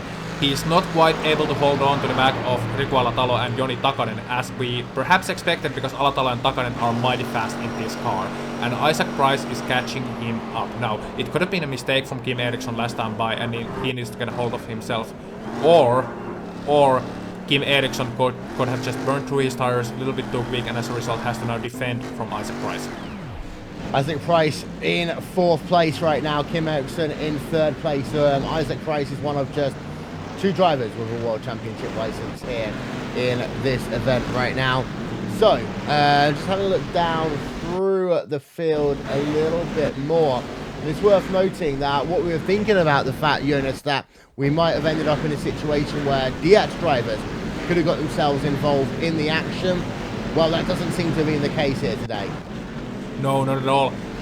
Their biggest blow was right in the first corner of the race. That is very dangerous always, and Marcel Fassbender felt that more than anybody. He was turned into the wall at La Source. He's still back on the racetrack, but down in position number 22 will, and that means that the highest placed DH driver is right now Tobias Soltau, right in the top 10. He is in the 10th position, being chased rapidly by Mikko Paavilainen, so he could be soon out of the top 10 as well, and this is not quite something we expected from DH. We usually expect DH to be strongest opponents to Finland in the World Cup. They are multiple-time champions from the past, but they are just not bringing it this year. Right, we're going to take a break. Back with more. We're going to get this sorted out. We'll be back in a minute. All right, let me know when you're. Let me know when you're.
the straights are unbelievably long. The first time you come here, everyone tells you, you'll be flat out 6th gear for 20 seconds. First time I was here, I lifted halfway down the straight. I didn't believe that it was still going. I was waiting to brake, and I was back on the power. And the Porsche curves are extremely fast and extremely narrow, so it's a tricky track, and every year I've come here, you learn something new every time.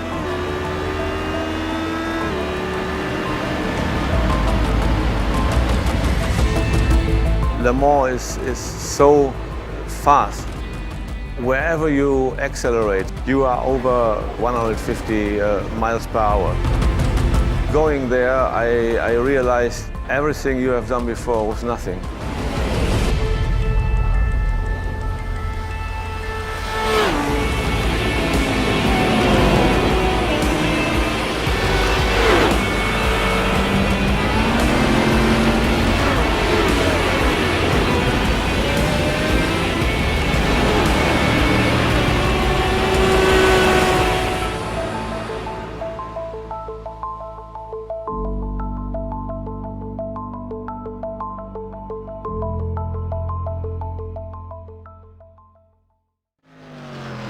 Welcome back to the World Cup of iRacing right here on RaceSpot TV and iRacing Live. Cisco Scaramuza alongside Jonas Huaka here to bring you the rest of the action. We apologize so much for all the outages we've been having, but we're back up, we're back going here. And Jonas, a lot of racing still left to go, 45 minutes left in the event.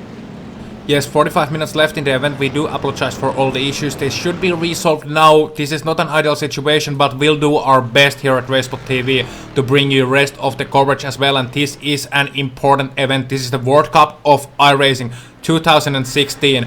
And UK and Ireland are right now poised to take over the crown from Finland. But if you ask these Nordic people, they are not going to have it so easy. We have in the lead Riku Alatalo and Joni Takanen, nose to tail right now, running practically identical lap times. Kim Eriksson still defending the Ford gallantly in the 3rd place, ahead of Isaac Price. Then it's Rob Reed, Tommi Hahka, who has managed to get himself ahead of Jimbo Pfeiffer right now. So he is in the 6th position and chasing Rob Reed as we speak. So we could have soon enough 4 Finnish drivers in your top 5. Will it be enough? I just don't know yet, but the situation as it stands is precarious, and we are just going to have to wait on the points update, Cisco. So here at Spa-Francorchamps, anything can happen. It certainly will, and that incident between Tommi Hahka and Sebastian Job has certainly lit a fire under our chat. So just try to keep it civil, guys.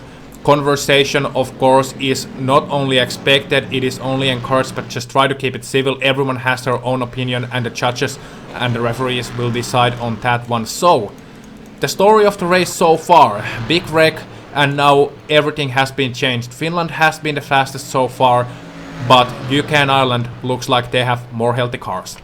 Yeah, absolutely. And Takanen, I mean, he's way out in front right now. He's got teammates behind him. Everything so far is going well for the driver in 1st place at the moment. We talked about that battle between kind of UK and Ireland trying to get back into the swing of this here, and just for Takanen, he just has to keep going. So at this point, Jonas, what's the game plan for Team Finland? Just stay, like, keep doing what they're doing. What's the plan here?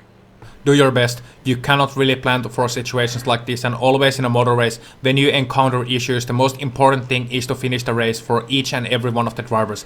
Even those... Oh! And as we have contact between Mikko Nurmi and another driver who I believe is Simon Maltby out of UK and Ireland, coming... There we go, yep. Into the corner. Mikko with a really late dive into the corner, but he was so much faster too. He was 5 seconds a lap faster, trying to make the move work, and Simon just turned into him, perhaps not expecting him. And this is a similar situation that we saw with Sebastian Job, only Mikko didn't lose control of his car and he was actually holding on to the apex there. But I'm not a judge, so someone else will have to make the decision on that one. Certainly something dramatic, but ultimately not costing Mikko Nurmi too much. He still managed to get the overtake done and is ahead of Simon Maltby right now, and doesn't look to have enough damage to really unsettle the car. So Mikko Nurmi right now in position number 24, not what we expected of him, but granted he was one of the casualties in that Rivage mayhem.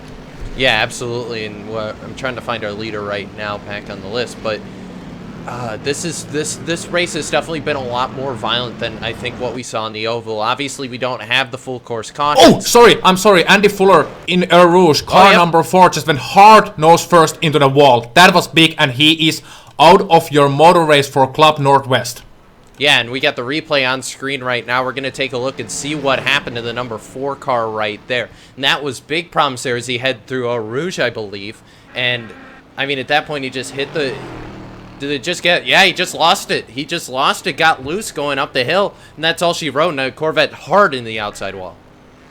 Yes, and the right along top of the hill at Eau Rouge, it's really difficult, and it's really easy to do that. He was unsettled already going over that curb, and you have to keep your wheel straight or turn to left when you go over that curb. If you turn right, if you're a bit unsettled hitting that, then that is what's going to happen now. Andy Fuller, he could have done a 2-foot save perhaps.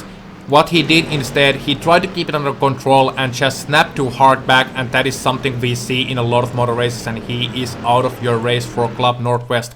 So, casualties in the back, and these are the things why drivers are encouraged to just keep going, keep doing what they are doing. Meanwhile, we also have a change for your leader. It is Joni Takanen now, leading ahead of Riku Alatalo, so perhaps some Finnish tactics there as well. Riku knew that he had the pace early on, but Takanen is much more experienced in these GT1 cars, and he is also a driver who can save his tires really well. And this man from Madunummi in Halikko, you haven't heard much of Joni Takanen in the broadcasts, but he is right now the driver who has the entire hopes of a nation of 5.5 million people behind him. Whether Joni Takanen's shoulders are broad enough to hold them up or no, that we will have to wait and see. I believe also soon enough we could have pit stop time. We are expecting them to come into the pit lane at about half an hour into this race, perhaps a little bit later. The battle for your third place is still raging on as well. It is Kim Eriksson, Isaac Price battling that out. Kim Eriksson's last time by was 2:14.4 and Isaac Price 2:14.2, but Cisco, it looks like Isaac does have the pace to keep up, but not quite the pace to overtake. Yeah, and we watched that a little bit. He went side by side there with the car in front for a little bit there, but just didn't have the pace on Ericsson. He wasn't able to do a whole lot, lost a little bit of time.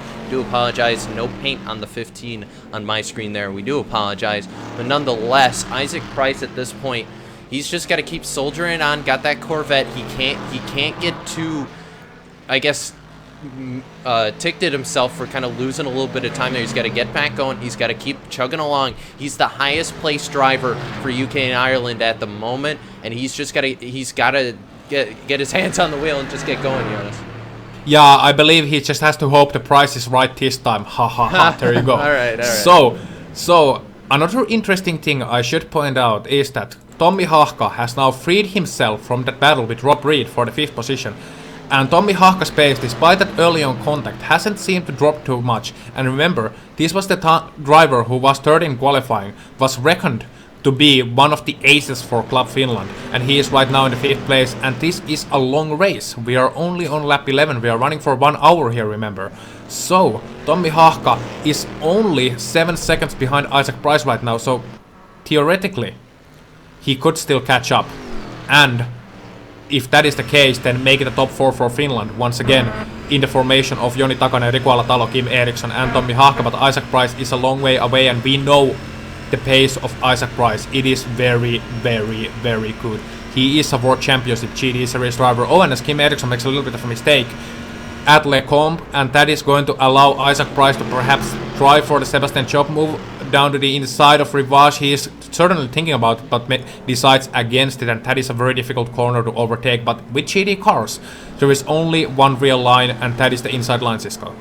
Yeah, and I mean, we're right now off the back bumper of Ericsson right there as they come through the S's there, down the straightaway towards the left-hander. And Ericsson right now is just on defense mode. He can't worry too much about trying to gain time on his teammates or getting back up to his teammates. We know pit stops are coming soon, Jonas, and Isaac Price just lost a ton of time going through there as they break here.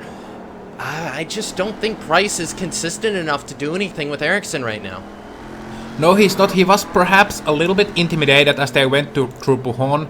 I think he didn't use all of the track on the entry, and on the exit he had to run the tight line as a result, got a little bit too far over the curb and loses time. Now he has to also take a little bit of an off-track excursion as they head themselves towards the straight before Blanchimont.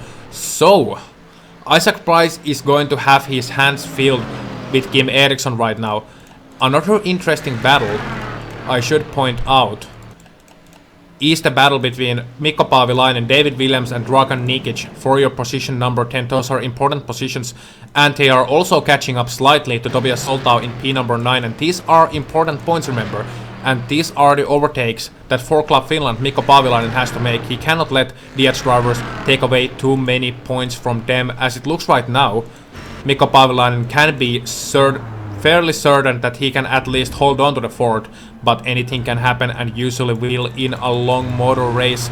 So, another driver doing the double duty is Christian Challenger, down in 13th place. He was very, very good on the oval side. We saw that he was, in fact, one of the leading drivers on the oval side for Club UKNI, and here on the road side, where most people are more used to seeing this Blackadder driver normally, he was only 29th, and I'm saying only 29th in qualifying, but right now up to your P number 13, position number 13, perhaps challenging for a top 10 even in this race if everything goes as planned. So he's one of those drivers who has kept himself simply out of the trouble, and as a result bringing home those all important points, Cisco.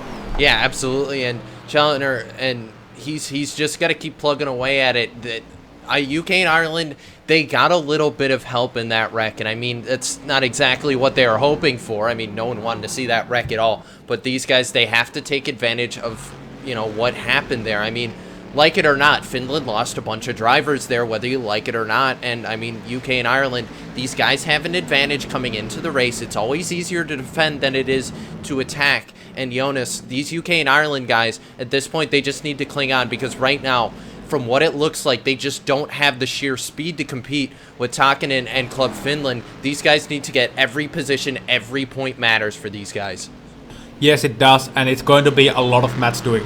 A lot of people are going to do a lot of match right now, and they are going to be telling certain drivers, okay, I know the Finnish mentality, I competed in World Cup finals last year, so I know the mentality is mostly, okay, just keep doing what you're doing, drive a race, you have driven a race before, but certainly, if there is a World Cup to be won on the last lap, then we are going to see some interesting moves, and right now, as it looks like to me, there could be a World Cup to be won on the last lap, Cisco.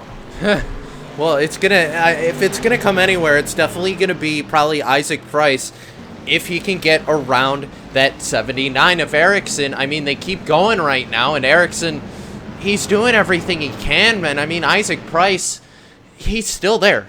We can't deny that he's still there. Isaac Price, though, just needs to be consistent. That's the biggest thing I've seen out of that 15 car that's failing him. He gets to the back bumper of Ericsson, he gets a good run. He's especially good at this first part of the track, but Price, he just needs to be consistent over the rest of the lap. We saw him lose a little bit of time, especially in Blanchimont. He just doesn't have the speed that Ericsson does. Not sure if that's just down to the setup, Jonas, or if that's just down to, you know, how these guys are driving the track. But right now, Isaac Price, he has a good run going through Sector 1, Sector 2, they're about even, and then I'd say Sector 3 goes to Finland. Yes, Sector 3 goes to Finland, and I'm looking at this race, and it seems to me that Kim Eriksson just has a little bit less wing, and that is the point you touched on, Cisco.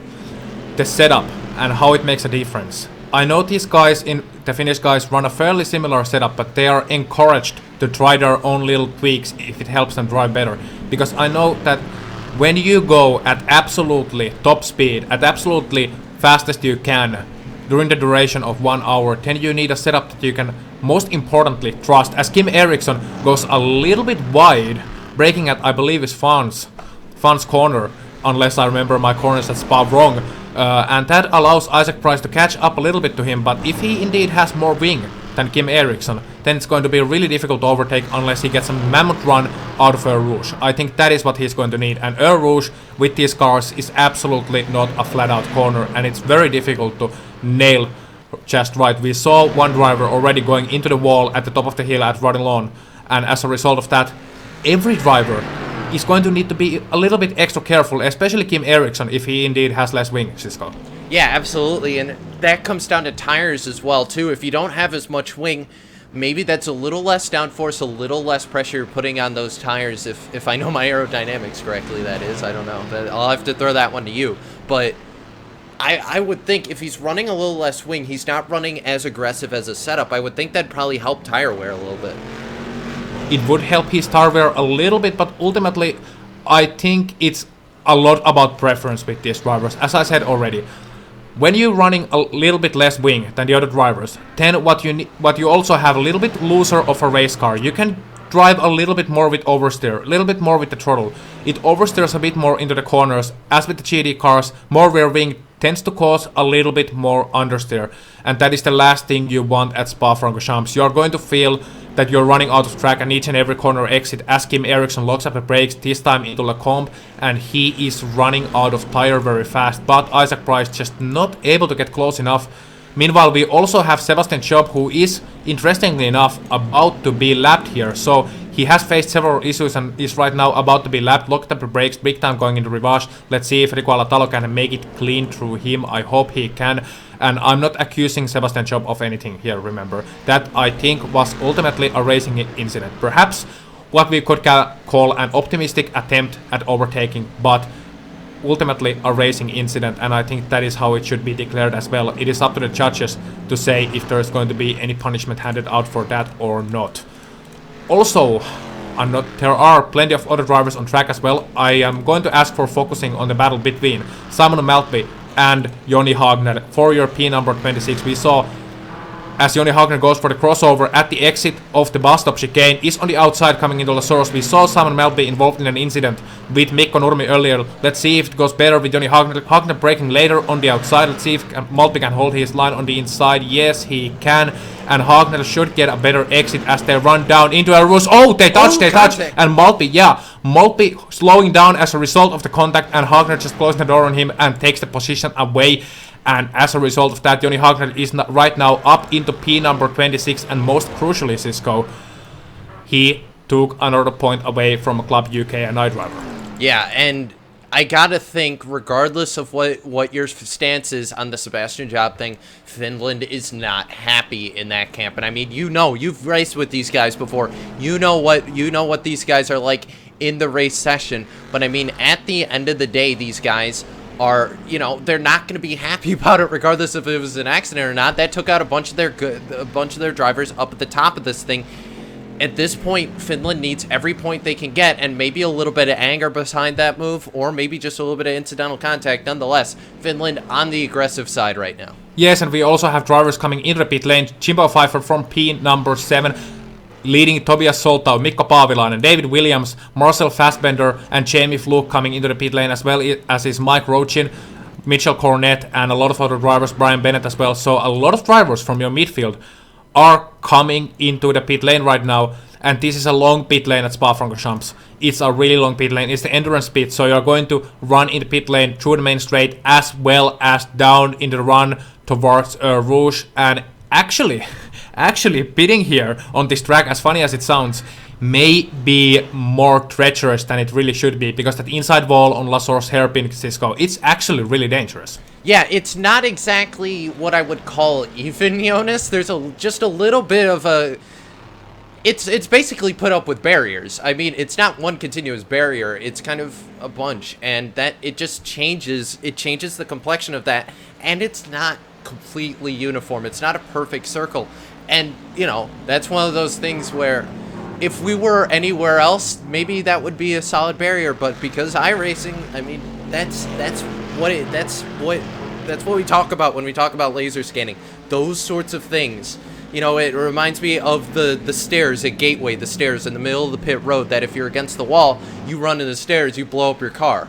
So it's these little things these guys have to look out for, and in our race, you can't have that happen. This is not an endurance race. This is a sprint race. Yes, it is. Meanwhile, also, Kim Eriksson having a lot of trouble getting past Mark Fatkenhauer for Club Diach, and Kim Eriksson is a lap ahead of him, so it should be an easy job, but Mark just not giving him any room at all. And if I read this situation correctly, it seems that the leaders have pitted already as well. Kim Eriksson coming into the pit lane on last lap as well. So Kim Eriksson is on track, actually behind Mark Fatkenhauer, but he is on much fresher tires and he is losing a lot of precious time. And as a result, one driver who is right now on the pit lane, Isaac Price, is going to benefit from this massively. And we'll see what the situation is once Isaac Price comes out of the pit lane back on your racetrack. But I'm fearing and also expecting that after they come out of the pit lane, Isaac Price is going to be ahead of Kim Eriksson, and then Kim Eriksson has all the job to do, and that is when we see who has the more wing. Yeah, I think if he had the chance to be on the headlights, Ericsson was right there. Price, meanwhile, coming down. He's rolling down pit road right now. I'm not sure if he's coming into the box or what the case is. He's down pit road. He is into the box right now. So Isaac Price on pit road. We see a lot of traffic down there in the pits. This will probably be this is the only stop for these guys they need to make, as you know, there's less of the race to go. We're past that halfway point at this point, Jonas. So now Isaac Price down there. The lights are flashing. The pit limiter's on. We're waiting for Isaac Price. Finland cars go by. That's 1 and 2, and I believe that's Ericsson going by him right there. No, that's Alatalo. Yeah. So I'm looking for Ericsson. Where is he? There he is. There he is coming up through Eau Rouge. Tommy Haaka ahead of him. Isaac Price is already out of the pit lane and he is gone by a long shot. Tommy Haaka also coming up behind Ericsson right now. So the gap between Isaac Price and Kim Eriksson right now about 3 or 4 seconds. That's how much he lost on that last time by. And that is going to be crucial for Club UK and Ireland, because right now Isaac Price has pulled himself ahead of Kim Eriksson on the racetrack, is solidly into your third place, the last step on the podium. But whether Tommy Haaka and Kim Eriksson can catch him up or not, that is a completely different question. And I'm guessing you'll just have to wait and see on that one, Cisco. Meanwhile, we are also welcoming on the broadcast booth Cam Walsh. Cam, how are you doing? Hello, everybody. It's been a good day so far, but I think we've got some more Corvette action for us, or at least in my foreseeable future for the next 20 minutes, 30 minutes, as these guys are absolutely rip-roaring, and here at Spa-Francorchamps, looks like it's still a great race. Yeah, we flew him in all the way from the States, Jonas. We got Concord back out there, fetched him, we brought him over so we can have a little bit extra help here at the booth. But Cam, we're talking about Corvettes, Spa, a track beloved by so many of these iRacers here. Probably one of the fan favorites on the Grand Prix circuit. And Spa, for these GT1 cars, which we've seen a lot of GT3 action lately here on iRacing Live. It's nice to see the GT1s back out here in force. The Corvette, of course, the only car out here today. No Astons, apologies for that. But, you know, these guys, World Cup, the finals, this is where it all comes together. Yes, that is very much where it all comes together. No Astons. I would have loved to hear that V12 noise, but right now, last year's winner, as always in World Cup, decides the combination. So it is on the road. Chevrolet Corvette GD1 C6R versus another Chevrolet Corvette C6R. So it's going to be GD1s and solely V8 American GD1s pitted against each other. And it's gonna be a real issue of who can save the tires the best, who can bring the most out of these cars. And I tell you, these drivers have been practicing this combination a lot, and I mean a lot. Spa-Francorchamps, a lot of Finns we know are in good pace here. A lot of UK and I drivers are in good pace here as well. So the race is far from over yet. We got updated gap on the situation between Isaac Price and Kim Eriksson, and it is 3.6 seconds. So that is the deposit that Kim Eriksson is going to have to make up on this race. And it's going to be interesting to see once those lap times of Isaac Price start to come up. Isaac also has a little bit of fresher rubber. It's not going to be playing into this issue as much as it does on the oval side, but it is still a major factor on the roadside, Cam. No, absolutely. And I was watching Tommy Haaka of the 22 of the Team Finland, and he actually had a slowdown down the back. Well, I say the back straight, but the very long straight after Radillion and Eau Rouge. So wait, those two don't go together. So Tommy Haaka had a slow up, so he's actually going to allow that gap to get, at least I thought it was supposed to get a little bit ahead of Kim Eriksson. Perhaps he managed to just clip the inside and not manage to trigger. the eye of the marshals, as I haven't really seen him slow up yet, so they would have black flagged him by now, but it looked like these guys are starting to take such an aggressive line heading up that the first couple of corners and heading towards Air Rouge. Overall, though, I mean, just watching these guys, I think they're just going to buckle up and get together here. A pair of drivers like this, I think it's very smart to hang out together when you're running right on through, especially with this much competition. Yes, very much so, and other drivers around you can also give you that confidence. You got the familiar face behind you, and you got the trust that Kim Eriksson also, he is, I think, the one leading the charge against Isaac Price for that third position. But the thing is, the gap has gone a little bit up to 3.7 seconds last time by, so he has also the insurance. We know that Tommi Haakka is a very fast driver, and if he can't pull it through, then he has to make the decision of letting Tommi Haakka go, letting Tommi Haakka have the chance. It's not a multi-21 situation like we've seen in Formula 1, it's going to be a decision between clubmates, and something that we are perhaps going to see right now, no, not yet, but it's going to be done on this long straight. No, actually, Kim Eriksson braking really early, and as a result, he's going to let Tommi Haakka through. Exactly what we were talking about moments ago, Cam. Yeah, I was going to say it wasn't Tommi Haakka that managed to pick up a penalty. The next lap, Kim Eriksson ended up catching the eye of the marshals. And when you do that, when you take the aggressive attack line, you can pick up. It's called a time penalty. You have to give the time that relative to what you gained, plus a little bit for the issue, and that is allowed. He ended up giving it at the back of on the entry of the next couple of corners, the Lake Home complex, which is exactly what you should do. And you only cost him that position with Tommi Haakka. Sometimes when somebody gets that penalty, they'll immediately just lay right off the throttle, and that tends to not to work well. And Cisco, I mean, when you got that happening there, it costs you. But for Tommi Haakka and Kim Eriksson, not that much. Yeah, absolutely, Cam. But we're going to take a moment. We're going to step aside. We're going to go, well, I guess LSR TV nonstop so you don't miss a moment of the action. We'll stay on board with Tommi Haakka. We'll keep an eye on that gap. We'll let you know if anything happens. From Circuit de Spa-Francorchamps here in Belgium, you're watching the World Cup of iRacing right here on iRacing Live and RaceSpot TV.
Welcome back here to the 2016 World Cup of iRacing Finals right here on RaceSpot TV, streaming live on iRacing Live. Glad to have you along for the ride. Cisco Scaramouche alongside Cam Welsh and Jonas Puaka here to bring you all the action.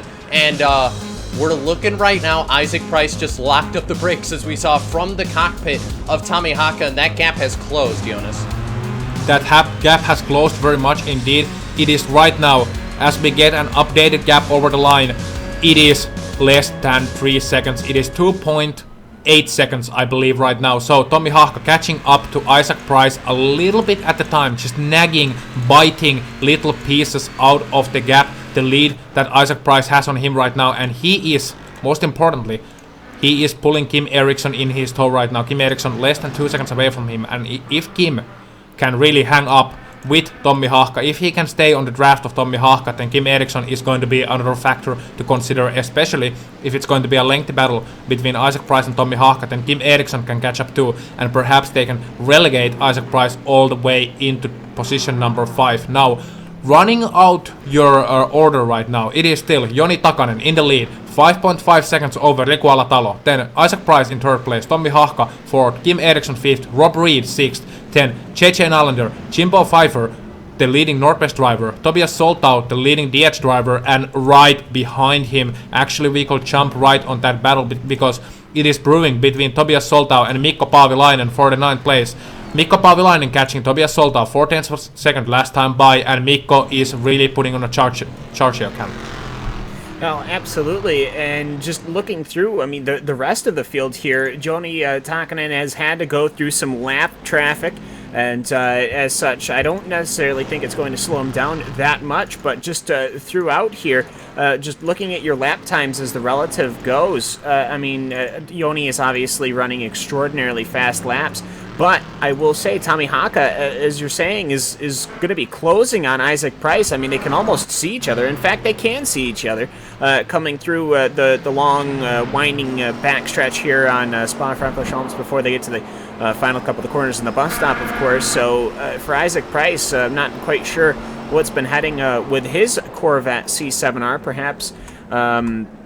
As he manages to get around Sebastian Job, one of the lapped cars that was involved, I believe, in that earlier incident, as Sebastian Job just has a heck of a time trying to get through, and Jorni Tamala is coming into the pits. Perhaps he has some additional damage, so that's another Team Finland driver, but obviously, as you were saying, Jonas, he's quite a far ways down, but Isaac Price, he's gotten past Sebastian Job, and for Tommy Haka, he should have a decent way to get around. It shouldn't be that big of a deal. It shouldn't be, but we saw Isaac Price having big issues earlier on passing Kim Eriksson, so it could be multiple things. It could be just the Finnish drivers running less wings than the UK and Ireland drivers. It could be just a case between Kim Eriksson and Isaac Price, that Kim Eriksson specifically was running less wing than Isaac Price. But if Tommy Haka, we don't know his setup yet. We are actually looking at his straight line speeds. It's 273 kilometers per hour at the end of the line. Now let's see, Isaac Price had a little bit of tow, but he was doing 269 kilometers per hour at the end of the Kemmel Straight. So I believe, Cam, the thing here is that Finnish drivers might just have one click less wing than the UK and Ireland drivers, but the thing is that the little speed difference combined with the draft is going to make all the difference when it comes to overtaking. Oh, that it absolutely is, and there's actually a battle not that far behind Isaac Price. This might involve Tommy Haka at some point, but Christopher Sherburne and Sebastian Job are now going side by side as a UK and I driver and a Northwest driver, and for Tommy Haka, I think he's just going to go, oh boy, here we go, because that's just going to allow Isaac Price, your Corvette in 3rd position right now, to start slipping away, perhaps, unless Tommy Haka can really get around. I think Sebastian has obvious front right side damage, but you know what? If you're Sebastian Job, well, I mean, it's not like he's going to intentionally try to hold up Tommy Haka, but I have a feeling he's not necessarily going to get out of the way and roll out the red carpet. No, not at all. It's going to have to done the hard way by Tommy Haka, and I don't think Sebastian Job is gonna let him by that easy. Granted, they had the earlier contact. These were the two drivers that crashed on lap 2, and actually, Sebastian Job is being the gentleman here. As I expected, he is a World Championship Grand Prix Series driver. He is no slouch when it comes to racecraft either, so Sebastian Job, he knows he made a mistake, and there is no point really making further mistakes just because it's for the club. I mean, he knows he has made a mistake, and I don't think he's going to be childish enough to just make further mistakes trying to hold up Club Finland. And Tommy Haka has gotten past Sebastian Job right now. He's gotten past Christopher Sherburne as well. And as a result, he has lost a bit of time on that last lap to the driver Isaac Price, who is running still in your third position. He is 3.2 seconds. We'll keep you updated on the gap as the race rolls along, but Cisco, I believe there's not that much time left really. No, we got 11 minutes and 20 seconds left to go in this motor race as they head down the straightaway here. And we've been keeping an eye around kind of Isaac Price a little bit. We've been looking at Haka, we've been looking at Ericsson, around these guys, because this really is the determining factor. I mean, we talk about, every point matters. And for Isaac Price right now, we can't see the point standings right now. We don't know. So for all we know, Finland could have this locked up. But then again, we just don't know. We can estimate all we can. But at the end of the day, every point matters. And Cam, we got a battle for 10th. Yes, we do. It's David Williams and Mikko Paavalainen, as it's just my closest approximation to that. But for David Williams, that's another UK&I driver trying to get a pass on another Finn driver.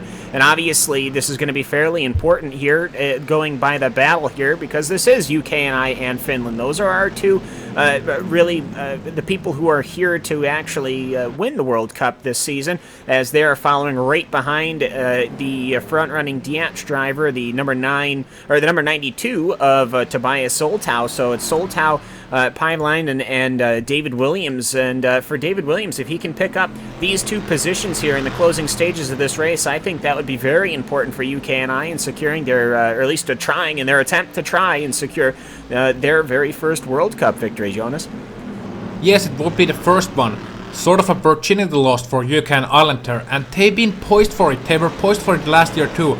We all remember what happened in that first corner of Suzuka last year by. They had a major issue. Oh, and someone is having major issues here right now. I believe it's Alex Milward out of Club UK and Ireland coming into Stavelo, and he just spun into the gravel trap. Let's see what happened there. Oh, just a bit of oversteer on the exit of Stavelo Part 1 and snapped oversteer on the correction, and as a result he ends up on the gravel trap. Fortunately for him, he is able to keep it going but lost a lot of time there. Yeah, replay up right now, Cam, and yeah, it just fishtailed on him. I mean, not really a whole lot you can do at that point. It's just make sure you don't nose it in the wall. He didn't. Just a loss of grip and a loss of time, but no damage really on that 53. No, and he's down in 28th position, and the 29th position car is quite a ways back, so he doesn't have to worry too much about it. So for Alex Milward, I don't think he can go that much further up ahead. Not like it would matter. It's another UK&I driver that's up ahead, Simon Maltby, probably. But for Alex, he ended up at least pulling into the inside. He's letting a couple of cars go right on by. I believe that's probably one of your front-running cars then. Yeah, one of your top 10 drivers.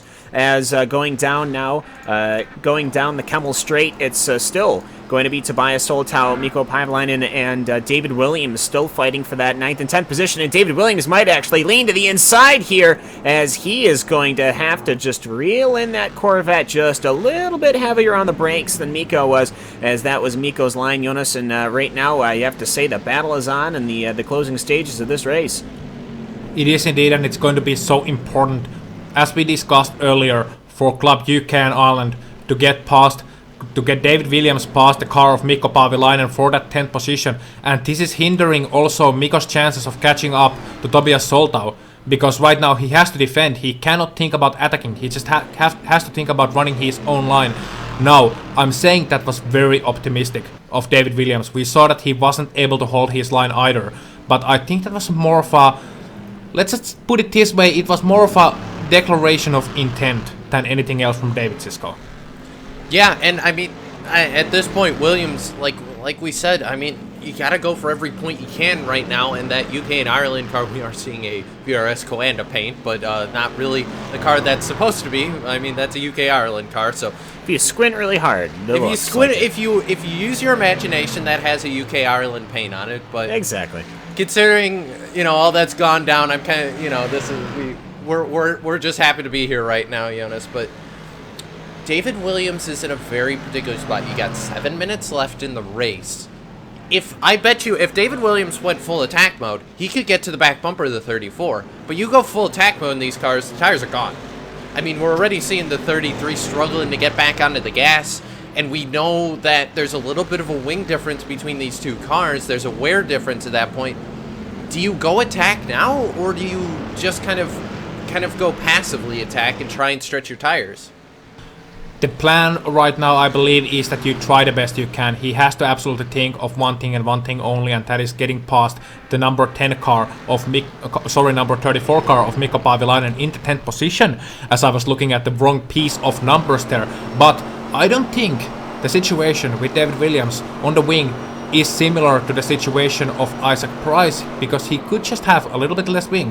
That would explain the eerie handling on the rear end of that car, as David Williams is really struggling. I was watching him exiting La Source on this lap. He was really struggling on the rear end, getting the grip down, getting the mechanical grip down. That has nothing to do with the wing. That just has to do with burning out your rear tires. Meanwhile, Mikko Paavilainen has caught right up to Tobias Soltau. The gap doesn't need to be measured with the clock. You can see it on your screens, ladies and gentlemen. And Tobias going really wide at the exit of Bruxelles, and as a result of that, the so-called no-name corner and coming to Pujon. Let's see if Mikko can pour some pressure on him. Takes a little bit of a wider line through Pujon, nothing wrong with that.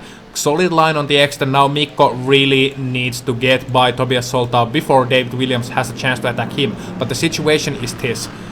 Mikko Paavilainen, in all reality, needs to get the pass done on his first go. Otherwise, he might open himself up for an attack, and that is, Cam, in a lot of ways just like boxing. If your own attack doesn't hit, you get opened up for a counter. Yes, absolutely, and the counter is sometimes always more effective than your initial. And for Tobias Soltau here, he's going to have the Finnish driver right behind, and then that UK&I driver not that far behind. But there's also another little developing thing to keep an eye on. Of course, we have some live track marshalling, of course, going on, and there's a final warning out for one of the UK&I drivers, Christian Chalnier, in the 13th position. If something happens with him, that would drop him back quite a bit as well, and that is very important. Oh, excuse me. P number 3, Isaac Price versus Tommi Haakka. Tommi Haakka going to the outside. He has finally caught up to Isaac Price. Isaac Price forced to defend on the inside. They come through Lecombe. Tommi Haakka not able to make it work this time by, but stay tuned, ladies and gentlemen. This could be very well for the World Cup. We need the updated point scored, but right now Tommi Haakka is still behind. He is looking to the inside and forcing Isaac Price to take defensive lines on some corners already, and there are still a couple of laps left to make that move on Isaac Price. But realistically, Tommi Haakka, he has now done the so-called easy part of catching up. Now there is the hard part left, Cisco, and that is the overtake. Yep, he got there. I mean, like you said, we say it all the time. It's kind of become a cliche thing across all of broadcasting. Getting to him is one thing, but passing him is very different, and especially here at these road courses. And I mean, I have my background in oval stuff, but I mean, we've seen, especially, I gotta think back to the Spa endurance race that we had not that many months ago, Cam. Cisco? Yes, Cam. We had a brief touch between David Williams' car and Mikko Paavilainen's car. I don't believe it did any damage between the two. It was going through Lake Combs. I think David was leaning, trying to go on the inside, which would then become the outside through Lake Combs. But ultimately, though, they made a little bit of touch. David Williams backed right off immediately and apologized on the driver's radio system. So he backed off and is now going to reset. And actually, that might go into huge favor for Mikko, is there is only 3 minutes, exactly 3 minutes left, so it should be where is Joni Takinen. He, of course, is our leader in 41st, in the number 41 in first. As he is crossed the start-finish line, it's gonna be close. And so it should be 2 laps. I believe it'll be 2 laps to go. 2 laps to go, indeed. That, I believe, is the case too. Now, that would be very good for Tommi Haakka and Club Finland. That would be...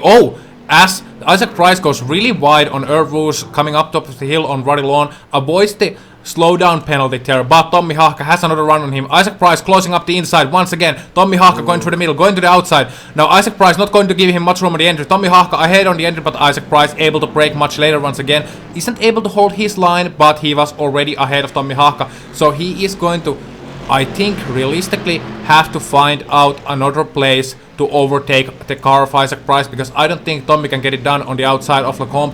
But Isaac Price sliding once again as they go through Rivage now. It is going to be a very precarious situation indeed for both Tommi Haakka and Isaac Price. Kimi Eriksson also closing up on them as a result of the battle. Kimi Eriksson is actually not that far away. He is 2.5 seconds back, Cam. And realistically, if these two guys start battling on the last laps, could Kim Eriksson be the one to benefit from this? I'm not quite sure. This is going to be a difficult one I have to say, just to try and think and see here, because yes, you've got Isaac Price and Tommy Haka, but if something happens to Isaac Price, that's a huge issue, because you're taking somebody from third and pushing him way on back. If something happens to Tommy Haka, well, Kim Eriksson's right there to take up the flag. Rob Reed is some 15 seconds behind, and he's getting pursued by J.J. Nylander. And J.J. Nylander, though, he is some 10 seconds behind. I mean, if something were to happen, there are still more Finnish drivers between Isaac Price and the second running UK&I driver than the other way around. So for Isaac Price, he's got to also think of that as well, as perhaps the battling is important, but just trying to keep that position too, because if he wrecks it in the closing 2 laps here, it's going to be very, very big, as I think Joni Takanen might have... Yeah, he has taken the final lap, so for Joni Takanen, Jonas, this is going to be it. It is going to be this for the driver, Joni Takanen. He is coming to the Kemmel Straight for the last time. This is the fulfillment of the dream. He is from Marunummi in Halikko, started iRacing in the year of 2015, learned rapidly. He got up to 4,000 iRating within his first month. He has been learning with all of the veteran Finns. He is right now on the roadside, part of Glacier Racing. Nowadays, he's got over 7,000 iRating. He's been one of the most rapidly growing and most rapidly improving Finnish GT drivers that we have seen in the last few years. You will hear a lot from this name as time rolls along, but right now Joni Takanen has proved himself to be the best of the best when it comes to mastering the Corvette C6R at Spa-Francorchamps. He's coming through Pujon last time. I believe his family might be watching from the home as well. They are cheering on the daddy, the husband, Joni Takanen, as he comes through the last time, coming into campus. Then it's a Stavolo and Blanchimont and that treacherous bus stop chicane left. He is going to bring the victory, unless something happens in the last few corners, to Club Finland here. But is it going to be enough? We just don't know. I can analyze all I want to the point situation, but we just don't know if Finland or UK and Ireland are going to be the World Cup champions. It might be another battle that decides that, but Joni Takanen coming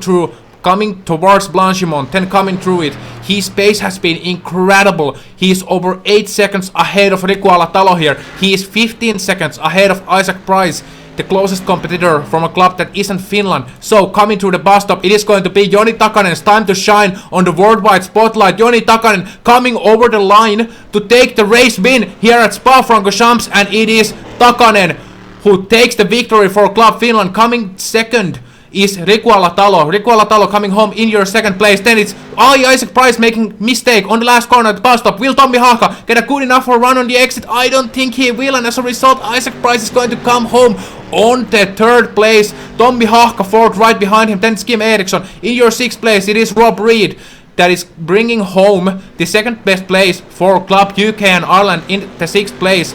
He is too did a good race. He was able to avoid all the difficulties. J.J. Nylander in 7th place. Mika Haapanen following in his tow, but he is multiple laps down as a result of that lap 2 incident. And in P number 8, Jimbo Pfeiffer, the lone soldier from Club Northwest, who did a really brilliant race. Dave Williams in your P number 9 is actually able to overtake on these last few laps Mikko Paavilainen, who as a result has to relegate himself to P number 10. Then it's Tobias Soltau in P number 11, so it all went wrong for Finland in that battle. Christian Challenger coming home in your P number 12 ahead of Dragan Nikic. Jamie Fluke, Club UK and Ireland, coming home in P number 14. Marcel Fassbender. And then we are going to wait a long time for Mitchell Cornett, who was actually passed by Mikko Nurmi on the last stop, so it's going to be Mikko Nurmi next. Then I believe it's going to be Mitchell Cornett, Mike Rochin, Brian Bennett, and Nicholas Laubis rounding out your top 20. And I believe we are going to need the points just about now, Cisco. Yeah, we are, and I'll let you catch your breath there, Jonas. So, cars starting to finish up here at Circuit de Spa-Francorchamps, and you see the 10 car. Joni Tamala, I don't think the points are even official yet. He doesn't care. He's doing victory donuts. It looks like they're doing something out there, out in the apron there. But what a win for that 41 car. So now we wait patiently for the points. It looks good for Finland. We can't deny that right now, Cam. But we just don't know. UK and Ireland had a very good oval race. We just don't know. No, we don't. I'm going There's to a go back parking and see. Yeah, there is. I'm going to go see just when. It was actually the lap before last that Mikko Pavalainen ended up having that position lost to David Williams. I'm going to see here exactly how that went on. Oh, goodness. I see what has happened. There was an incident between Tobias Soltau and Wayne Hutchinson. This was on the just imagine them coming up the bus stop, these two cars. We'll try and find it. Yeah, I mean, if you can, yeah. As it was Wayne Hutchinson's, it'll be his, it'll be his last lap, I actually believe, as they were coming up the bus stop, and ended up, Mikko Pavalainen ended up getting collected in that, and David Williams, all right, sweet. David Williams ended up coming right on through, so David Williams, I mean, for all intents and purposes, he had lost the battle, but had won the war. And I honestly don't know how far back in the replay we went there. I was pressing the replay button several times, so we could be here for a little while while we try and figure out what happened in this final battle here. But we're watching from David Williams here, and oh, there it is right there. Holy cow, that's huge. Yeah, I mean, and it's just, it was just a two-car incident between two cars that were quite a couple of laps down.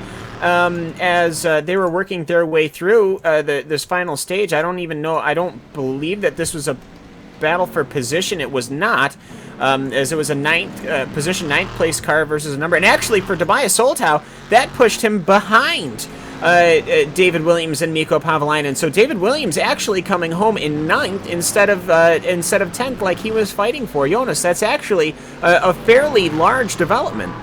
It is, and I did mention that at the end of the race briefly, but I'm not blaming anyone for not listening to me. I mean, it's usually the valid strategy. Now, what is going to be important is that Mikko Pavalainen saw that wreck from a long way back. He was braking.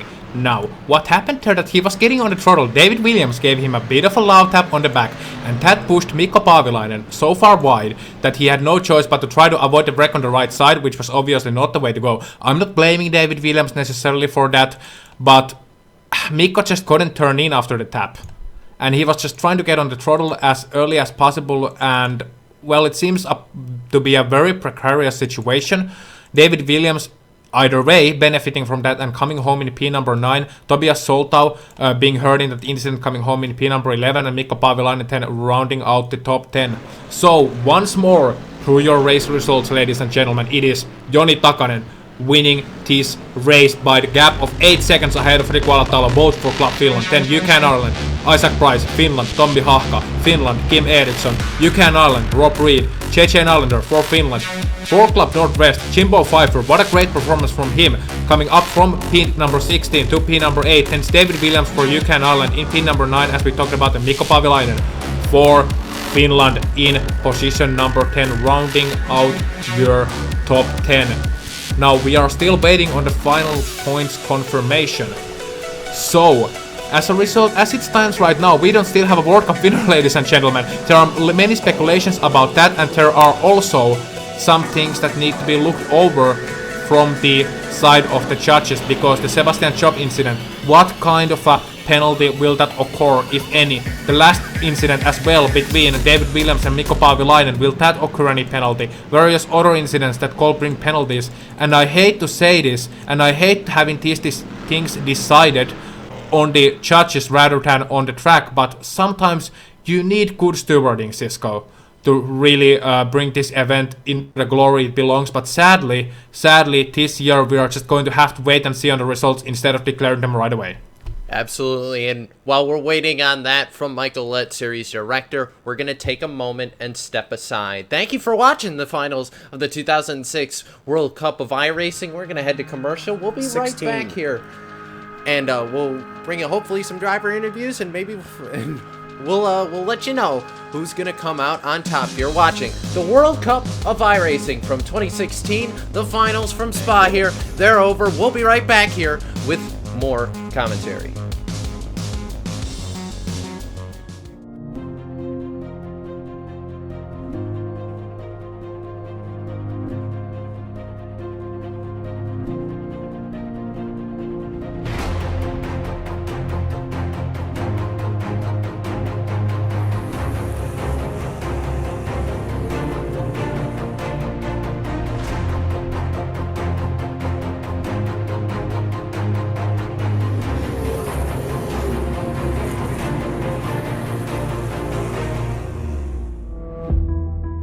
was interesting this morning to come out here and get on the track and look closely at how rubber was starting to kind of take to the track, where there were ruts and spots that looked still like dirt, and other spots were super shiny and had a bluish tint. We scanned this track twice because we needed to be able to measure the differences between the track before it's raced and after it's raced. With dirt track racing, the dynamics of the track change dramatically once it's raced on throughout the race. And by scanning it beforehand, we were able to gain a baseline that we're now able to compare with the scan from after the race. Take a look at the cushion, see where it's built up, see how deep it is, and try to figure out some of these variables that we'll have to account for when we create our digital representations of dirt racing and dirt tracks.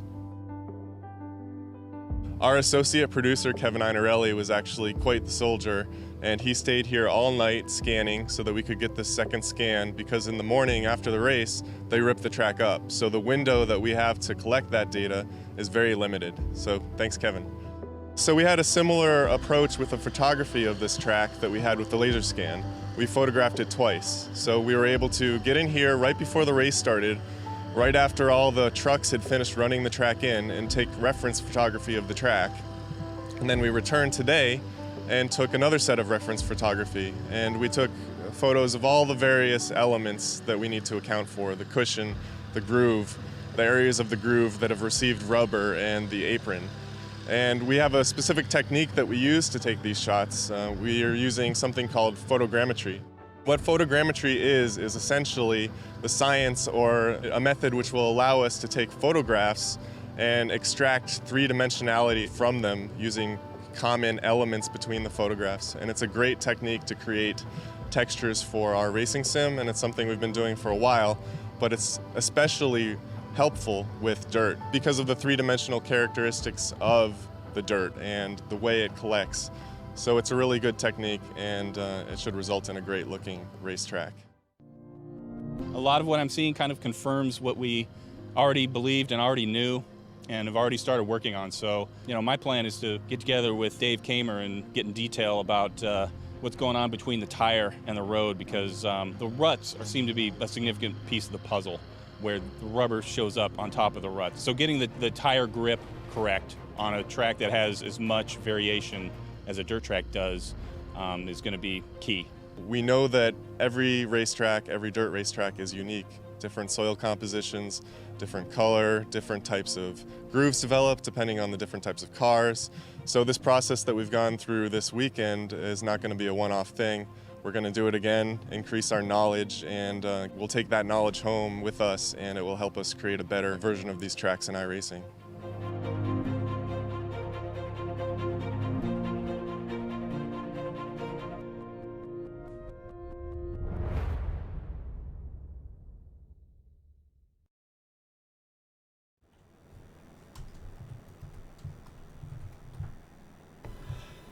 Welcome back, ladies and gentlemen, to your 2016 World Cup of iRacing broadcast here from Circuit des Spa-Francorchamps in Belgium, the beautiful, beautiful country of Belgium, up in the Ardennes Mountains. This 7-kilometer, 4.5-mile racetrack brought us some amazing racing, some real controversy and some drama, but ultimately, in the end, there can only be one winner. And this year, ladies and gentlemen, they have done it again for the third consecutive time, for third time in a row.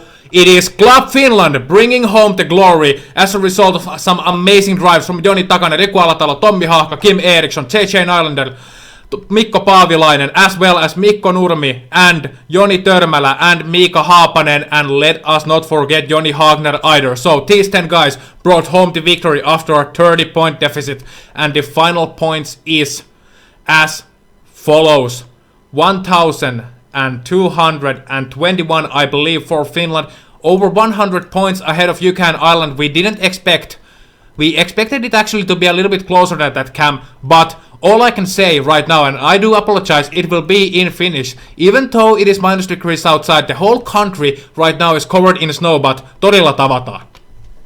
Oh, absolutely, and of course it just goes to show you year after year just how strong the Finnish drivers kennel absolutely is, and for the UK and I, what's got to be picked up once again, coming up just a little bit short, and of course you got to of course give a nice round of applause as.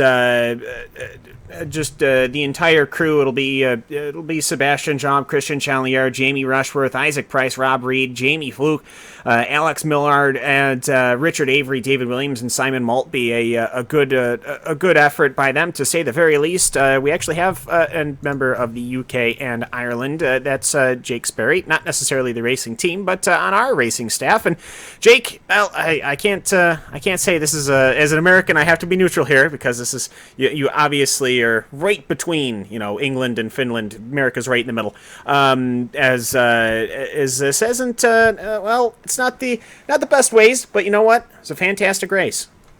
Absolutely, and even though I didn't stay and watch the entirety of the spectacle that there was, I think you can look from the first minute to the last from not just the UK and I, but from every team, that we've seen an absolutely fantastic level of performances throughout, and we've seen, everyone's been fighting, and yes, it has been the Finnish home turf, and they've had choice of car, and they've had choice of tracks, but everyone has been pushing themselves to try and do the best. Everyone's been trying to, put their teams together, and from a UK and I perspective, I think the level of cohesion we've had has been absolutely fantastic, and Matt Dalton's done a fantastic job, be this probably his last season in charge, and with drivers, with dramas 2 laps from the end, sometimes decisions don't go your way, sometimes decisions do go our way. Today, it wasn't our day, and we can hold our heads up high as UK and Ireland, we can go back, we can try again next year and try and win it that time by, but, we had a fantastic contest, and you have to give it to Club Finland as well.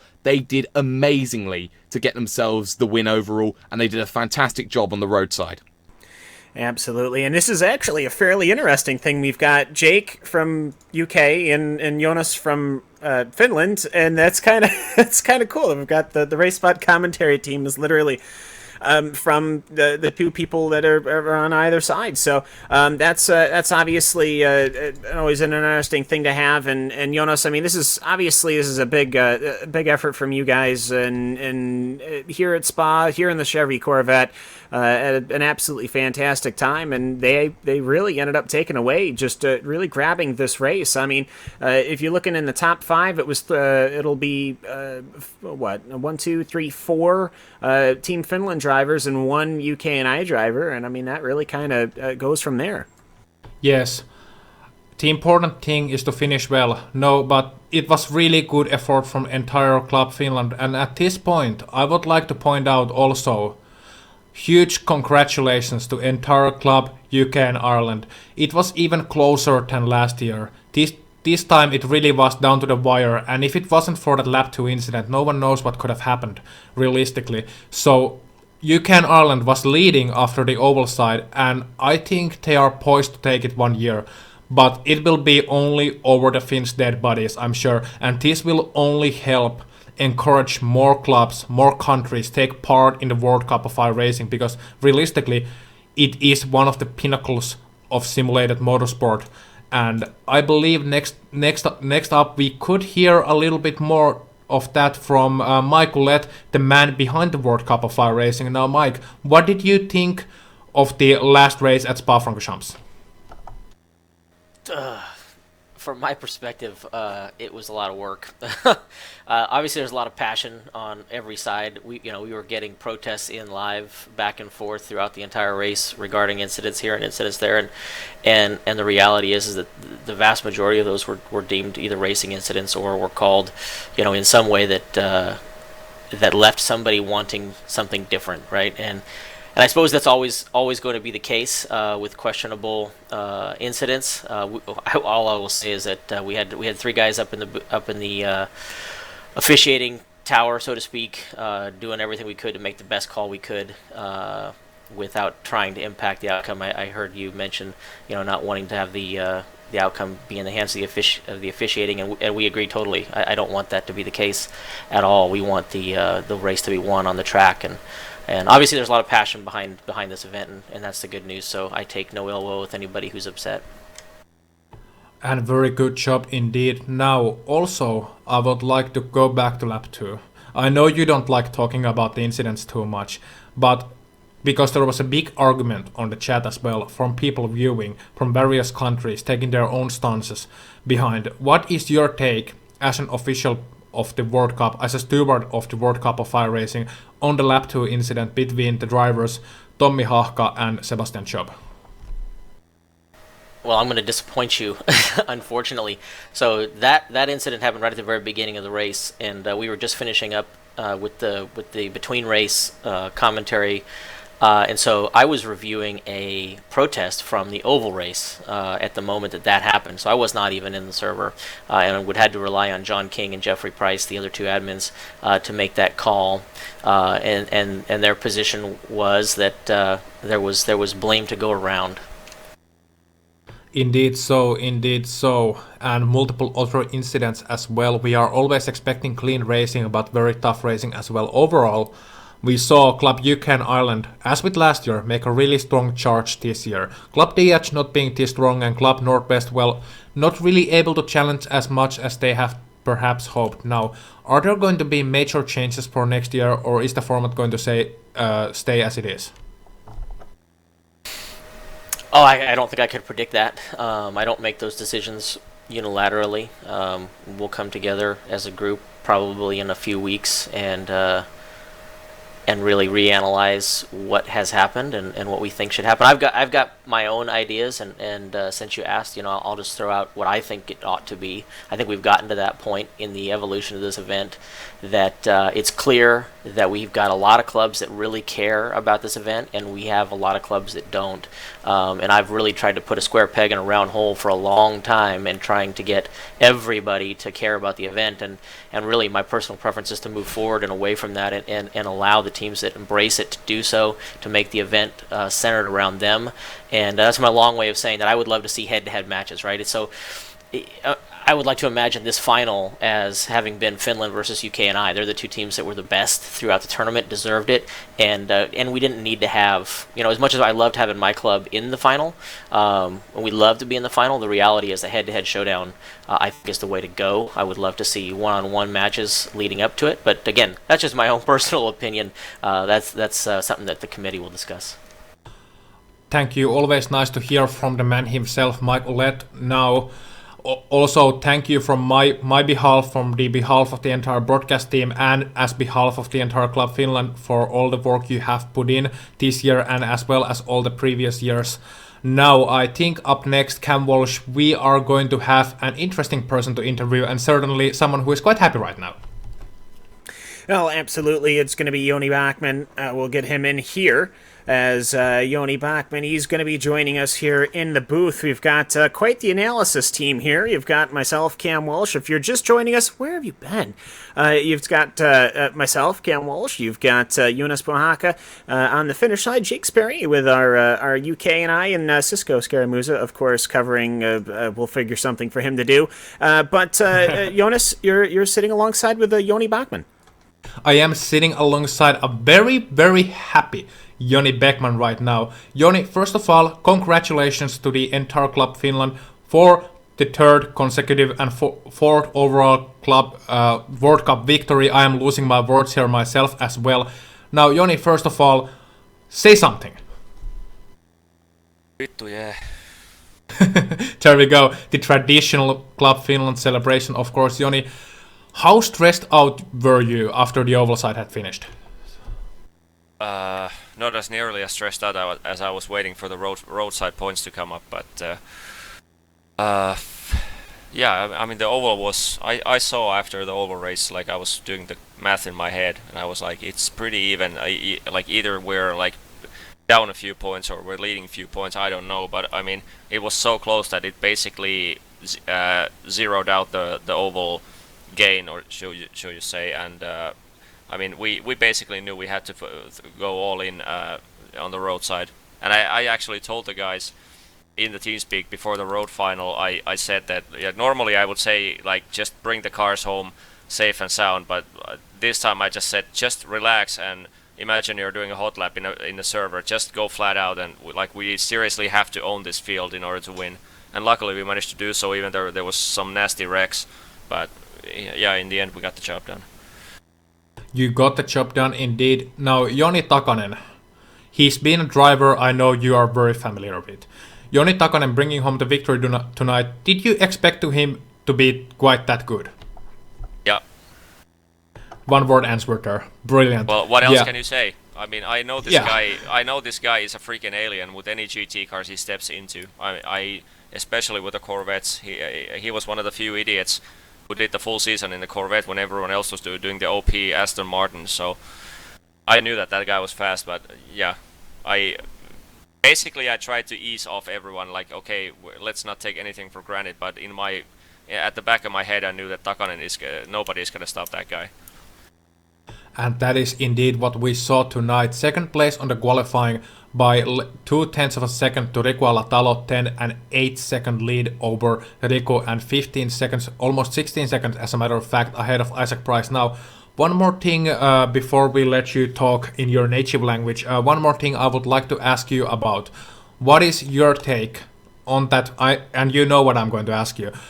What is your take on the incident between Tommi Haahka and Sebastian Job on lap 2? Remember that we are on a live broadcast. I actually Please. thought that I actually talked about it with Matt waiting for the interview, and we actually both agree that I personally would have called both that incident and the Hagner incident following that. I personally would have called both of them racing incidents, but yeah, when I at the start of the race on the first two or three laps, I told everyone just if the guys, I knew the UK guys were gonna come in aggressive, so I thought that if they insist on getting positions on track, just let them have it.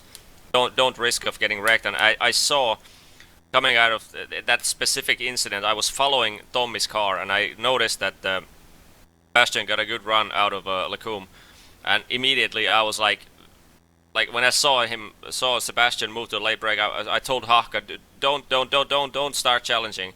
But my TeamSpeak was 1 second late, and Haahka was already twitching into the corner by then, and there was the incident. But yeah, I personally would have called racing in the incident on both of them. But if one was to be penalized, I think it was fair that both of them got the penalty. Fair enough, and that is a really, really good insight on the incident as well. Now, one more thing, and I am going to ask you, say anything as long as it is somewhat within the realms of something that can be broadcasted. We are going to let you send a message to your Club Finland subject, to your Club Finland teammates and everyone watching in this northern country, every Finn watching. Take it over. Suomeksi kiitos, Joni Beckman, vapaata sanaa. Helvetin iso kiitos koko tiimille, jotka osallistuitte World Cupiin, että ei tätä ilman kuskeja voitettaisi, että te teitte kyllä isoimman työn tässä hommassa, että jännäksi taas meni kolareiden kanssa, mutta ei luovutettu, ja mitä muuta tässä voi sanoa, että poika saunoo 2 viikon päästä taas, ja iso kiitos Trelle-porukalle ja Iivoselle, Elomaalle, niin edespäin, Seppälä, Leppänen, Ovalisetin ruuvaamisesta. Älyttömän hyvää työtä jätkät tehnyt. Sama Takaselle helvetin iso kiitos hyvistä Corvette baselineista, että joka jätkä oli kerrasta nopea, tai suoraan portista nopea settien ansiosta, että iso kiitos roadin jätkillekin ahkerasta harkkaamisesta, ja mä en jaksa enää puhua, mulla on kurkku kipeä, mä haluan meetwurstia. Kiitos. There we heard from Joni Beckman himself. Kiitos to you too. And next up, I believe, Jake, you have already perhaps disappointed, but ultimately he has to be quite pleased as well with the final results. You have Matthew Dalton next to you.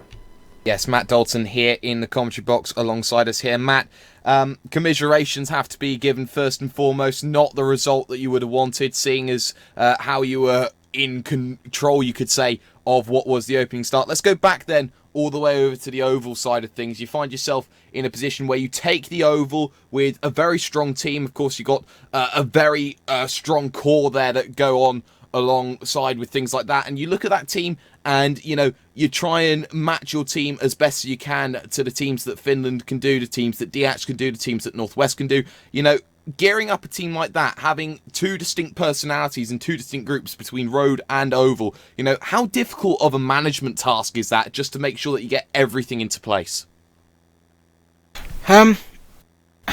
with some of it, not that difficult, because there's a kind of a core group that we get every year who really enjoy the World Cup, really get involved in it, really put a lot of effort in, and I just got to say a massive thanks to all those guys. They bust their nuts in ways you can't even imagine. Rob Reed, Christian Challoner, Jamie Fluke did both the road and the oval this evening, and those guys, without them we wouldn't be where we are. It's a little more difficult to herd the cats on the roadside. The UK&I Club I think is so big that we struggle to get everybody to come along and actually come out and race, and we missed a few top guys again this year. As I said, I sort of asked Graham not to take the chance of a lifetime going off to Marrakesh, but apparently that's more important. Like I said, we'll sack him for his attitude, but still, it is what it is. We did the best job we could. We didn't leave anything on the table. We gave it everything this year. There's nothing left in the tank. I mean, I'm kind of sat here completely smashed at the minute. I got to be honest. I'm hanging by a thread. Yeah, I can certainly understand how stressful a situation like that could be. Of course, you were trying to pull in drivers from all sorts of walks of life. You had Ash Sutton come in at some stage, a BTCC driver. You had Will Tregurtha, who was running in the Ginetta Juniors this year. And you look at the sorts of drivers that you're pulling in, and you're trying to match a Joni Takinen, a Rico Alatalo, a Tommy Hacker, and their core as well. You see Finland and UK&I, they're normally at the top, normally fighting, normally trying to get to that sort of stage where, it is going to be a 1v1 instead of having to worry against the likes of DH and things like that. And it all gets epitomised with incidents early on in races. You come to the road and then you see one of your best drivers, Sebastian Job, tangle with one of their best drivers in Tommy Hacker. What goes through your mind when you see an incident here and there? Is it a case of frantically looking over the session, hoping that everyone survives and gets to the checkered flag? Or is it a case of, say, looking at an incident and then frantically filing protests here and there and making sure that, you get the best result possible for your team? There's a little bit of the latter. There's also a little bit of me in mumble and TeamSpeak and whatever shouting, for Christ's sake, stop knocking around, behave your bloody selves. It's pretty frantic, it's pretty nuts, it's non-stop. I'm not going to get dragged into. There's a lot of discussion and debate on the chat channels and things like that, and I'm sure there'll be some debate on the forums by some of the hardcore, but I'm not going to get dragged into all that too much. Suffice to say that I don't necessarily agree with any of the decisions, but there we go. Well, there we go. We're going to apologise for a little bit of bad language there. Sorry, just heard, yes. But yeah, we'll move on forward with that. And well, for you, you're looking forward towards next year, and you see the sort of talent that you have in the roster. And UK&I traditionally have been one of the biggest teams in the world in terms of sim racing. There's always a big fan base when it comes to racing like that, be it in all walks of life. And you see exactly what's happened today, and it does fill you with a little bit of courage that you have become a bit closer than you were last year, and with the incidents that happened then. And you find yourself this year, you're a lot closer, but still yet to taste the champagne and the success. Is the team still developing, would you say, or would you say that there's a glass ceiling that you're becoming very close to hit? That's a very tough one. Certainly on the oval, we're going to get stronger and stronger and stronger. We've got guys running for pro this year. We've got an awful lot of development going on with Apex Racing, which is the team I'm in. There's a lot coming on that. We've got some young guys like Harry Tiller, who didn't necessarily get the best result tonight, who is getting quicker every single week. Connery Maddock is another one. He just gets quicker and quicker all the time. We've obviously got the likes of Christian and Rob, and everybody knows how fast those guys are. But the oval is a growth, and it's a pretty stratospheric growth, and there's a lot more to come from that for sure. The road, it's up to whoever comes in. I mean, I'm now stepping down this year. It's up to someone else to come in and take it on for next year. If they can motivate people and they get people out, there are people and drivers within the club capable of winning it. We should have won it. I'm a bit gutted. We should have won it this year. I.e., you could argue we should have won it last year, but for some bad luck. This year is more we made our own luck and we fluffed it, I think is the correct way of putting it. So, whoever comes in, if they can motivate people and we get favourable choice from Yanni and the guys. We might find it a little easier to motivate people, but I don't know. It depends. I certainly don't see any reason why they can't go forward and win it next year. Certainly not. And one final question, you've touched on it a little bit in your answer there. Of course, you are stepping down from your captaincy role, and well, you've done a great service to Club UK and Ireland, and I think nobody is going to really take that away from you. You've done a fantastic effort over the last year and further on into the distance as well. So where's the big focus from Matt Dalton coming next? Where's his big focus? You know, what is he going to be trying to get himself down on now that he's taken that big responsibility off his shoulders? And who do you think is going to be the best person to step into that role and fill your boots and really push Club UK and Ireland to the next level and really challenge Finland even further than they have done this year?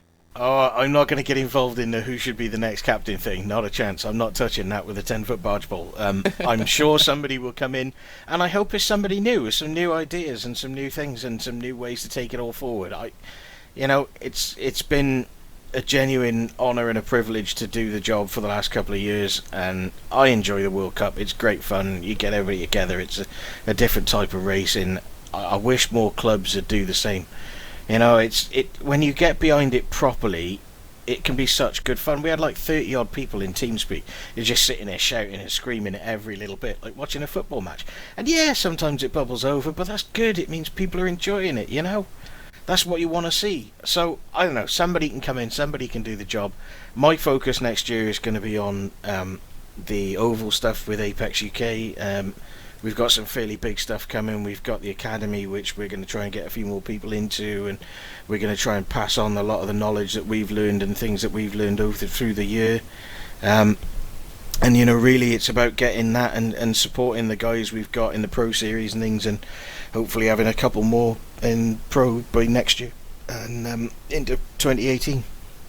That seems to be the big way forward, and thank you so much for joining us. Matt Dalton, losing captain here today, but he can hold his head up high with proud after that one. Second place then for Club UK and Ireland. And Cam, you just have to say it's been a fantastic event from minute one to minute last. We've had our ups, our downs, our problems, our trials, our tribulations, but at the end of the day, we're here, we're fighting hard for it, and, you know, everyone has come together and everyone's put in an effort of some kind, and that's something you can't take away. The clubs that have expended so much of their time, their consistency, you know, dragging everyone in from all forms of racing to put themselves together to put their club on the line ahead of themselves. And you know what? I think despite any result that we've seen today, I think every driver across this can do themselves proud after what they've shown. They've proved what sim racing is worth. They've proven what racing in general is worth. And that is the team spirit that we need to see moving on forward. Not just in forms of sim racing, but you could also say in society as well.